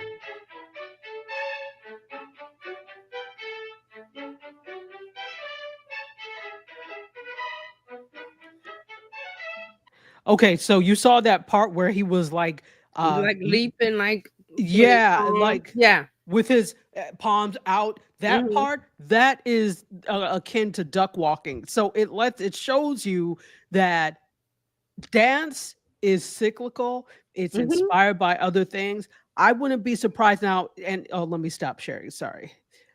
I wouldn't be surprised if, because a lot of people in the ballroom scene do have some classical dance training, because the dance world is where they will be accepted, and traditionally where um gay men have been Mhm. accepted. Yes. So or let's just say the LGBTQIA plus community as a whole have been accepted. And so they probably have been exposed to Martha Graham and Appalachian Spring. And so they're seeing these things, and it has an effect on their choreography. Right. So, and I don't have a problem with that. I think it's Right. wonderful. But Right. what they're not doing is Mhm. going around trying to steal Martha Graham's thunder, you know. Right. And see that I was gonna say all of this ties back into choreographers who they're very experienced, like Dr. Shadi said, they have gone to school and learned Martha Graham or Arthur Mitchell or whoever. Like the style, Mhm. they teach that in school. So you're going to use that as a base, and then the choreographer is going to say, okay, we're going to do this, we're going to do that, and then all the dancers know because they're all been trained the same way. But the Mhm. choreographer comes up with, okay, we're doing this move, but we're gonna do this. You know that's how it goes. Exactly. Mhm. Exactly. So I just thought that was interesting. That is interesting. Thank you. Fred says Super Bowl halftime move. Which one? From The two-step, Kendrick's two-step the Appalachian. from Appalachian Spring. You never know. Listen, You never. but That's what I'm saying about the choreographer. I think I saw a post from her on X. she did post. Yeah, and she was saying about how it was because like this Super Bowl performance is like it beat Michael Jackson's. Like it is the on top of all of the Super Bowl performances. It like Michael was the top. Now is Kendrick's. Yes. So in terms of Okay. viewership, and I'm not talking about style. Style is but viewership numbers. Fred said dance sampling like rap music samples from old songs. Mhm. Yeah, Yeah. Yeah. Okay. Thank you. absolutely. So, that brings us to, let's talk a little bit about this. And it could very well be that this takes the entire session, and I'm okay with that, even though I have some other things. But I wanted to start with Kendrick Lamar, and let me talk about this. That according to AV Club, he set a Super Bowl viewership record that was huge, right? Eiffel Tower huge. Mhm. Um, Mhm. let's talk about this big game. um, Fox reports that Kendrick Lamar's big game performance set an all-time viewership record for halftime shows. 133.5 million tuned in to watch this. And this is the interesting thing. You see a lot of, as Mary J. Blige likes to say, hateration by a certain contingency of people who were appalled and chagrined that Kendrick Lamar did such a performance at the Super Bowl. And there was one, I think it was on TikTok, one person that even said, well, he's not mainstream. People don't even know, which is interesting to see, because if you watch the halftime show, the thing that rang out was when he said A minor, and the whole stadium basically started to say A minor, because How could you? The whole of 2024, Not Like Us had us in a chokehold. This was the song. Yeah. This was the song, right? And real So, quick for you from this yeah. point, I thought, and this was my thinking, I thought, he could have done this, like, just not, he could have just played the music, the whole stadium who knew the song would have sung the song. That's what I thought he was going to do, like let everybody sing the song, because that's how popular it was. Like people that knew the Absolutely. words, he could have just played the dun, dun, dun, and just let, and people would have just went into the words. Even if they Or just know they're not like us. yeah, or that part, like his fans know all of it, but the most people would have known the A minor. Like he could have. That's what I thought he was going to do. Like he was going to stop, let the music play, and then that part, let the whole stadium. But yeah, just my thought. Yeah. Yeah, no, but that's interesting. So this sparked all sorts of cultural moments, and we'll talk about this. And I really want to hear. Fred asked whether or not Tubi viewership was involved, was included. I'm quite sure it was. It could be. I'm quite sure it was, because remember, Tubi, as you know, is Fox, so Mhm. they count all the numbers. So absolutely, what would be interesting to see is whether or not they counted in this view, whether or not they counted, and they probably didn't, but the reproductions of this on YouTube pages, people talking about this who may have been there and recorded, people talking about this in different social media platforms, giving commentary. That is also viewing of this. So when Mhm. it well surpasses the 133 million when you look at that. I don't know any other halftime show that has had this amount of attention. Now, again, part of it was because it caused discomfort for some people. The truth doesn't feel good, does it? So there are a lot of different things that I want to pull out, and as we start to have this discussion of this. So Mhm. let's talk about, let me finish up with this. The halftime show was up by 3% from last year when 129.3 million watched Usher's performance. Now, Usher is nothing to sneeze at, right? He's an Mhm. excellent performer, but this is up from that. And I was saying to myself, why Kendrick Lamar when they said this? Because Kendrick Lamar is a rapper. Now, he had been part of the halftime show before when Dre, 2 years ago, when Dre, Mhm. Mary Yeah. J. That. Blige, Mhm. the Mhm. whole gate of them, Yeah. Snoop, when they were on the stage when it was in LA. So of Right. course it had, some local LA people as well. And Dre, I think, produced that one. Yeah. So I was surprised that they had Kendrick Lamar by I himself. wasn't. I wasn't. Well, at first I was like, what? Why? So why were you not surprised? Because of marketing buzz, marketplace of attention. He had, like I said, he had the song of the year all year, even though is Gen Z and millennial whatever. And I know there were people in watching and at the game that didn't know who the heck he was. It's not about them anymore. It's about social media buzz, who's hot, who's not, trends. His song trended. People, like I said, he could have not sang the song. He could have just danced or whatever, not rap, not saying rap, whatever. And the people that know. So we're in a time where it's about cultural trends. You don't know Kendrick Lamar, but you know him now a little bit because the news, it's everywhere. I can't believe it's Mhm. been a week and they're still talking about this thing. New York Times called it today political art. There are think pieces galore on this Oh God. And performance. please let me caution you all, not you guys specifically, other people, don't send me any more think pieces about this. It Thank you. is every platform I go, it is there. It is on Threads, it is on Instagram, it is X, it is the New York Times. If whoever wants some of the buzz and the shine will write a piece.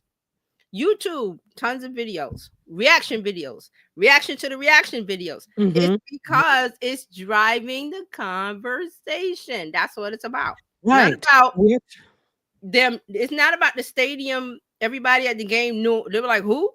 People at home, who? It wasn't about what's known. It's about what's driving the conversation at the current moment. And let's not forget that the people that are at the Super Bowl. It costs a lot of money to get to the Super Bowl, right? Or Mm-hmm. to be there and watch the Super Bowl. Right. So, but these are not the people that are the audience, because you people are inconsequential. You're probably older, and this is not who the NFL needs to stay relevant. They're not going to stay relevant with you That's at why they all. had Jay-Z. So That's why they have Jay-Z this is doing why they're the doing this. yeah. And remember, before, actually, if I'm not mistaken, Fred, you can correct me. Before In Living Color started doing Oh yes. halftime stuff, they did not have a halftime show per No, se.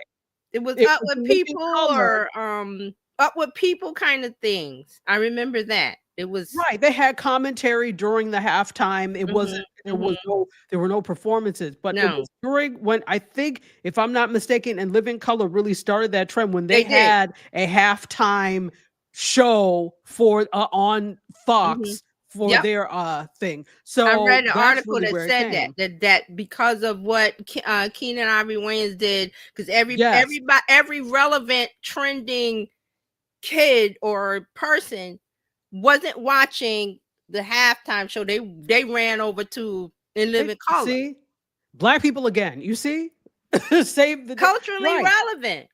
And then after that, Absolutely. the NFL was like, oh, wait a minute. Because listen, NFL plays the game, but they need viewership and ad dollars. Everything comes down to ad dollars. So if you don't have the eyeballs, Exactly. you don't have the ad dollars. You don't have money. So NFL the next year was like, whoa, wait a minute. What can we do to counteract that? Exactly. So do you think now, even though some of you hatred-filled people are annoyed and upset and are, turning all sorts of colors of the rainbow because you had reflecting light, did you think that the NFL is not, please, this is money for them.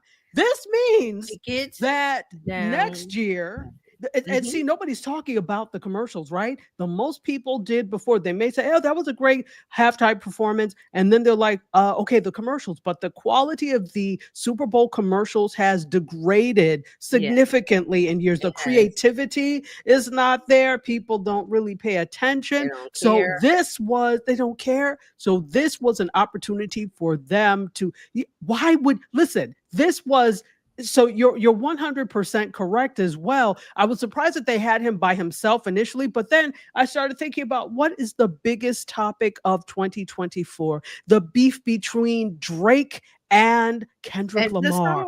We are going to capitalize off of this like nobody's business, and they did. Who's not going to want to have you slot can't next year? it was can't miss. Like you can't miss this because this is what everybody's talking about. And also the thing about him, I knew he was going to be himself. I knew it was going to be something political. I didn't know it was going to be this big, but I knew he like people were saying like, oh, he's not going to sing the song because Drake is going to sue, or there's a lawsuit, or this, or he's afraid. That's why he teased it like that. He's like, I don't know if I can sing this because they're going to sue. See how he plays into that. And it was part of the whole thing. Yeah. So, well, before we go on, did either of you watch the halftime show, Terralina or okay? No, but I saw the news commentary about it. You see the after, you see because the news was talking about because of this carrying of the buzz of media and marketing. Exactly. And like Dr. Tati said, who drives all of this? The culture, Gen Z, Black community, Black Gen Z kids on TikTok. That's who youth drives all of this. They drive the car. It wasn't about those people in the stands who's Kendrick Lamar. NFL was like, we don't need that. Because all of the sports teams, NFL, NBA, all of the NBA especially got it down. But they know what drives the conversation, drives the culture. They hook on the back of that because it goes down to buzz and attention and ad dollars. Exactly. So this is all, you're 100% correct. This is all very calculated. And so this is fascinating to me. Okay. So we have the viewership end of it, that this is the most in Super Bowl history, right? In terms of when they And the started. most think pieces and conversations and people, Listen, because initially online it was lots of posts of, oh, that sucked, that was whack, that was horrible, that was it, and I was like, ooh, yeah, you just, no, just well, give it time for the wave to come in. Just give it well, time. absolutely. Well, we knew it was because it was going to. This is the thing too. When you make high art, and I hate to use high and low art, but Mm-hmm. if we're No, let's using call it what it commodities so is. people can. Well, it when you say high and low art, it indicates that one art form is lesser than another, and I don't believe that. And Okay. initially, it was high and low art was said, oh well, opera is high art and Yeah. hip Okay. hop Yeah, I is get low your art. point. You Yeah. know, Yeah, so you're I hate right. to say that, but if You're we're right. using that terminology, I would call what Kendrick Lamar did high art because it causes people to think, and it is for the change. It is for the pushing of change in society, right? So this is what I'm calling high art. Yeah. But And I there knew he are was gonna be there are I knew he was gonna do something current of the moment. I knew that. I correct, didn't know what. correct. But and let me say this, and if people get offended, you know by now I could care less. Um, there are a lot of stupid people in America, and there are a lot of people who are lazy thinkers. And there are a lot of people who are stupid, lazy thinkers and have never had to think. Therefore, they become lazy. So this went right over their head. It doesn't matter if you've never heard of Kendrick Lamar before. You Mhm. should be able to, Mhm. somebody with good critical thinking skills should be able to look at the field and see what is going on, But you even if got a you young don't know person all the in your life, nuances. you kind of on the periphery of, if you've got a young person, a young child, a teenager, a college, you would kind of know. You don't have to know, but you would kind of get the flow of that, like you're But saying some with people house. don't. They may not have children. They don't Right. listen Okay. to hip hop. They just don't know. This Right. is not their forte. Or they Okay. may be older. They're not around people that Mhm. do this. They Mhm. don't listen to anything but one type of music. Right. So this is even then you should have some inkling of that there's a message here. So when you look at the field from a wide angle view, the first thing you see is that the field is a game controller, Yeah. PlayStation. Yeah. play like a PlayStation, whatever game controller. Mhm. And the whole That's thing what is it a game. was. And Samuel L. Jackson even came and said these things. Don't you know how to play the game? Dressed as Uncle Sam.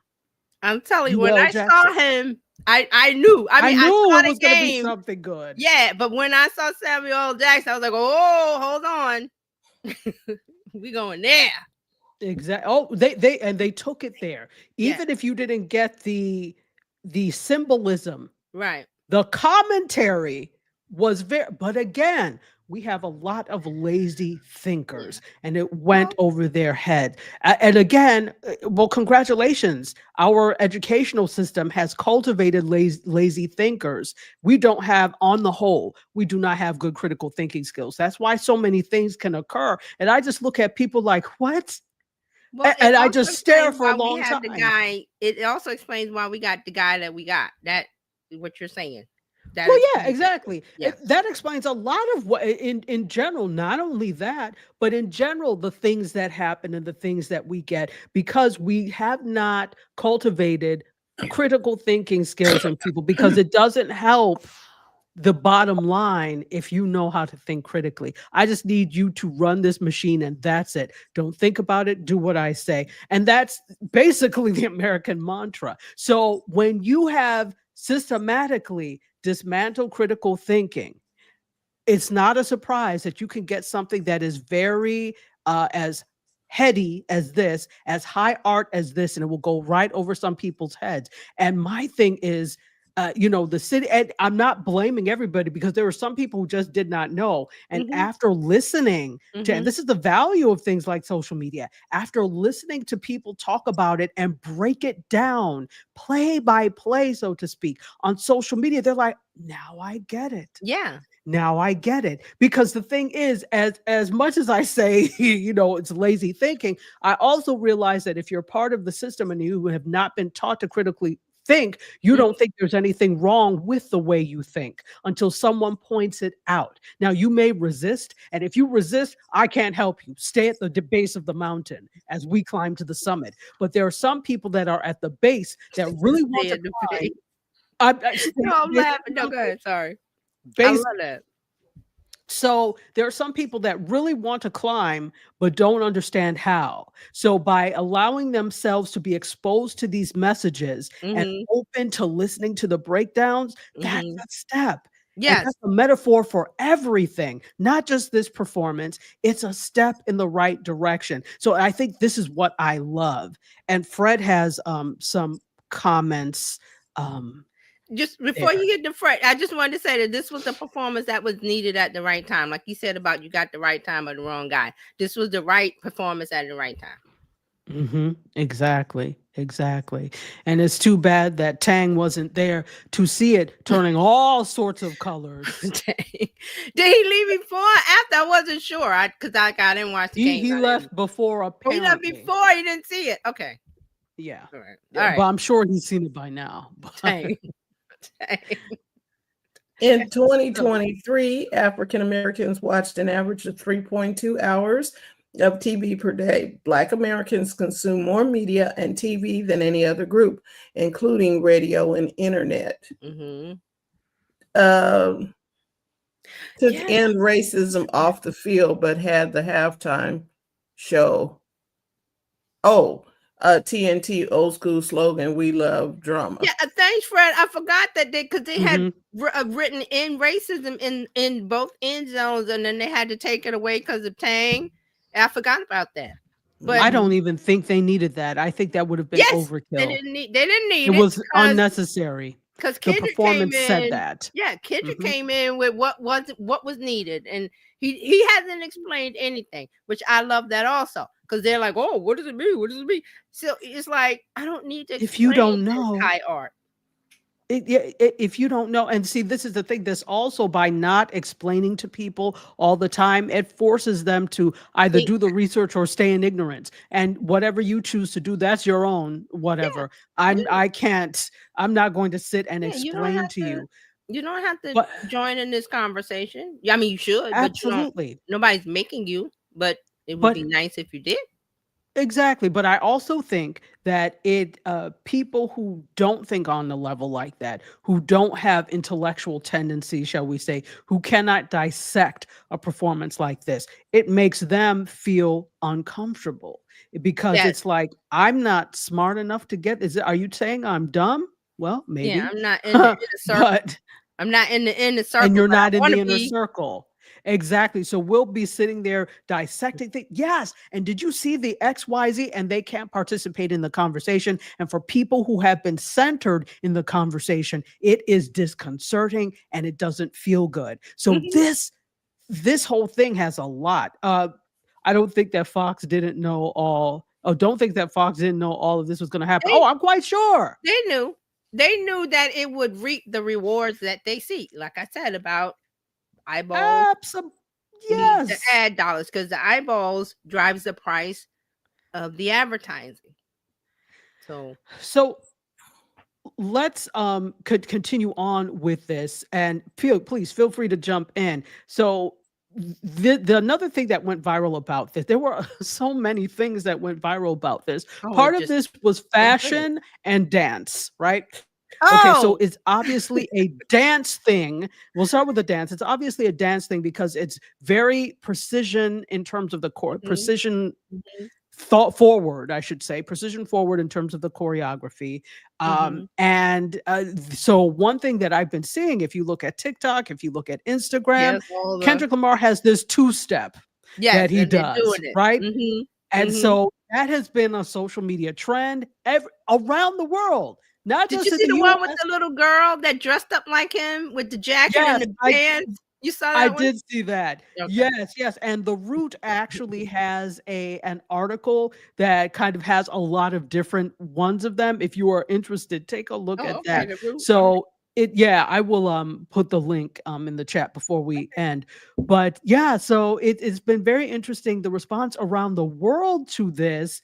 And these are not people that necessarily have access to the Super Bowl in real time, live time, unless you had a VPN and you're watching from someplace else. But most people didn't. Most people saw it after the fact on Mm-hmm. social media, Mm-hmm. places like YouTube, and they're like, oh, and this has sparked a whole lot of, if you just type this in any search engine within social media, it's going to pop up. And it's amazing to see that. So Yeah. now, Yeah, obviously the dance conversations from moves were other great. countries too. Yeah, from people in other countries having their say. Exactly. Having their say, looking at what's going on where they are, and using that as a metaphor for resistance and change. So I think it has, and I said this the other day, that it has the implications to have not just a global effect, but a Pan-African effect Mm-hmm. across the African diaspora. So Mm-hmm. I think that's stellar. I want Oh, those and conversations the to happen. fashion aspect. Right. So now looking over to the fashion aspect of it, let's look in the performances first. The red, white, and blue, which was very specific in Mm-hmm. terms of the intent there, right? And the Mm-hmm. movements going along with it. If we look at the American flag, which was together at first and then was fractured and split. Mm-hmm. Yeah, exactly. Mm-hmm. So the fashion in that went along with the movement. So the melding together of the intention and intentionality of what people had on together with the movement really, really makes sense. If we look at Serena Williams and the way she was dressed, she actually had on something that mimicked what her tennis outfit would be. Now, Mm-hmm. she did, as you were talking about, did crip walking. Mm-hmm. Now, she did this, and this is a form of resistance and protest, because they had gotten up in arms at one of her matches, because when she won or scored, she actually did the crip walk, and they were going, oh, Yeah. gang, this and that type of thing. Mm-hmm. So this is a direct defiance to the order not to do those types of things. Not only will I do it, I will do it at the world's biggest stage, elevated, and I will do it with vigor. Thank you very much. So Yeah. it's like, you're not going to tell us what to do or what I can and cannot do. So that was the thing. So again, her costume, indicative of the fact that she is a tennis player, Yeah. recreating what happened at the Mm-hmm. matches where she was reprimanded for this. But now on the biggest stage, to tell people, this is what I'm going to do, and you're not going to stop me from Yeah. doing it. Down Yeah. to Kendrick Lamar's choice of pants. He was wearing flared pants. Now, apparently, this is something that he's done before in other Oh, performances. really? I think these are his pants of choice sometimes. So yes, he's done this before. So Okay. that was a huge topic of discussion. The flared pants thing. They're not quite And bell. it's sold out. Yes, You they can't did get sell them. out. You can't get them. So I think now, they're like okay, so now here's the $1,200. thing. And this is the thing. You don't have to get the $1,200 ones, because I'm quite sure on Fashion Nova, on Shein, on any of these places, You can you can find them. get them very cheaply. So Oh, here's the yeah. thing. He has now started a fashion trend. So if the runways and New York Fashion Week just finished last week, if the Mm-hmm. runways are not reflecting that this is what's happening, guess what? The streets are telling you that now flared Yeah. is in style. Yeah. So he's also had a profound effect on fashion. Do you Yes. see what's happening here? This is not just about a performance of protest. This is about changing the culture entirely. This is why I love this so Yeah. much. I agree. I agree with you. Go ahead, Teralina. I'm sorry. Oh, go ahead. Sorry. Go ahead. No, You're I was muted. just thinking about the flared pants thing, because it just throws me back to the days of protest and, Yeah. So Fred, rebellion. The revolution will be televised type of thing. Yes. Yeah. Yes. and Yeah, then they are Fred, boot cut. mm-hmm. You're right. That's what I was thinking. I said, "Oh, boot cut. Are those back? Like boot cut is back."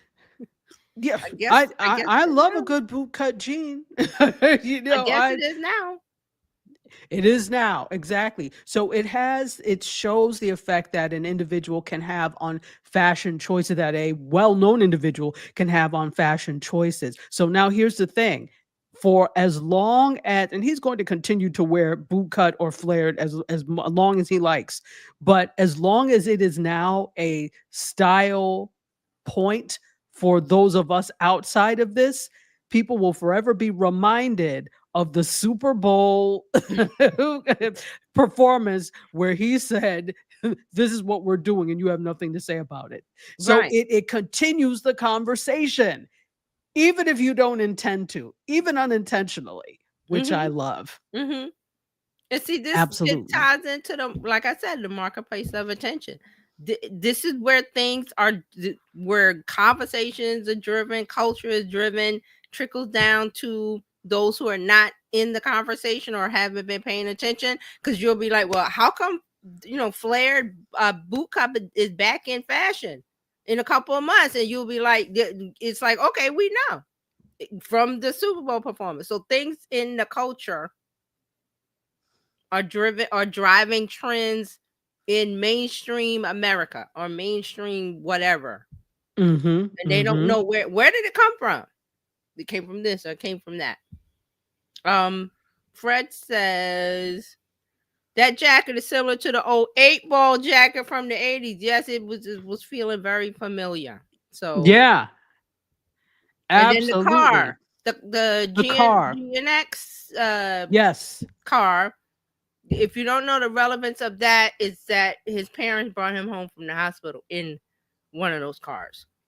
Not the GNX, but there's another version of it, and the GNX is like a Right. special version. Like they made 500 of them, so it's something that he's Exactly. wanted from, I think it was in 1987. Monte Carlo, yes, thank you, In Fred. Monte Carlo. Mhm. In 1987, and so he's very symbolic of things, the symbols of There's a everything. lot of symbolism. Yes. And the other thing, and I'm glad you brought up the GNX because this is another thing. There's a whole article in Wired about the car. So anybody who's interested in that, Oh, it's the guy very that interesting. detailed it? The guy that made the special Well, one? yeah, they talk about all of that. So I'll put the link for that as well. But here's the interesting thing about that. So it was altered so that a whole bunch of dancers could come out of it I at was one trying time, to right? figure out how they did that, because they just Yeah. kept So coming out the car like a clown car. Okay, well, that's exactly what I want to point to. So they cut out the bottom basically, and there's like a cage that they had. There's a picture of it. I'll Okay. put it in the thing. So there's a cage basically, and a hole that could hold a whole bunch of dancers, and they just kept coming, just kept coming, just kept coming. So yes, so when you look at that, there's the concept of the clown car, right? You Mhm. can actually pull a lot of symbolism out of that as well, in terms Yes. of many of us just being like clowns, just following along with the status quo, and like sheeple. We just keep Yeah. following it, just keep coming out of the car. The clown car is a perfect metaphor for this. Also, the administration could be seen as the clown car. Well, There's exactly, levels to the levels exactly. to the levels. Exactly, exactly. Wow. Yeah, it was amazing. So I just wanted to, there's so much more to Fred unpack said with I this, feel but those old. are no, not at all. Not at, it wasn't that long ago. Wasn't that long ago. But so yeah, Fred says I knew it was a clown theme as soon as I saw it. I wrote a short story in middle school based on that theme. I'm not surprised. Yeah, I'm not surprised. I was just trying to figure. I was like, well, how come they're coming? How is so many coming out the car? And then, I was like, okay. It takes a genius really to sit and It come up with all of these it was. concepts. I Exactly. knew he wouldn't disappoint. I knew he. I just was like, I didn't know what it was gonna be, but I knew he wouldn't disappoint. And it's like I said, it's almost a week later, it's still the topic du jour. So, Yes. What were you gonna okay. say, Teralina? Oh, I'm sorry. Go ahead. You're I was mute. just saying that it takes that kind of creativity and that kind of commitment and bravery. Y'all don't know, and Yes. bravery Yes. to Yes. put together a show with this much symbolism in this political atmosphere. Yes. Yeah, and Fred says, one asset they focused on was the street light. Yes, we forgot about that. The street lights. He had the street lights, and he had people on the lights and hanging out on the lights, and then the group of men on the corner of standing around it, and then he was doing. So there's a lot to unpack. It was a meal. It was, and the meal keeps going. There's a lot of leftovers, Yeah. so we'll be eating off of this same meal for So quite a I'm just while. saying, if you go to Threads, they are really hopping with the conversation. Just still hopping with it. It's still hopping. So I wanted to bring that up because it is current, it is relevant. yeah. That is what a And lot it's of the news media. is about.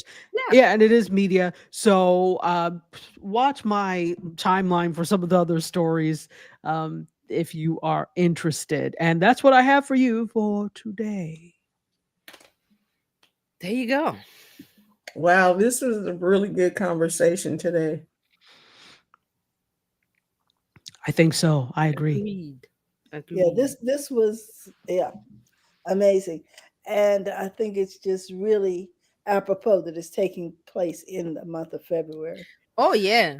I saw some posts about the Grammys, Super Bowl, something else they were saying about in Black History Month. So, and then there's also the other side of it where on that administration saying, well, you can't celebrate Black History Month, or you can't celebrate this.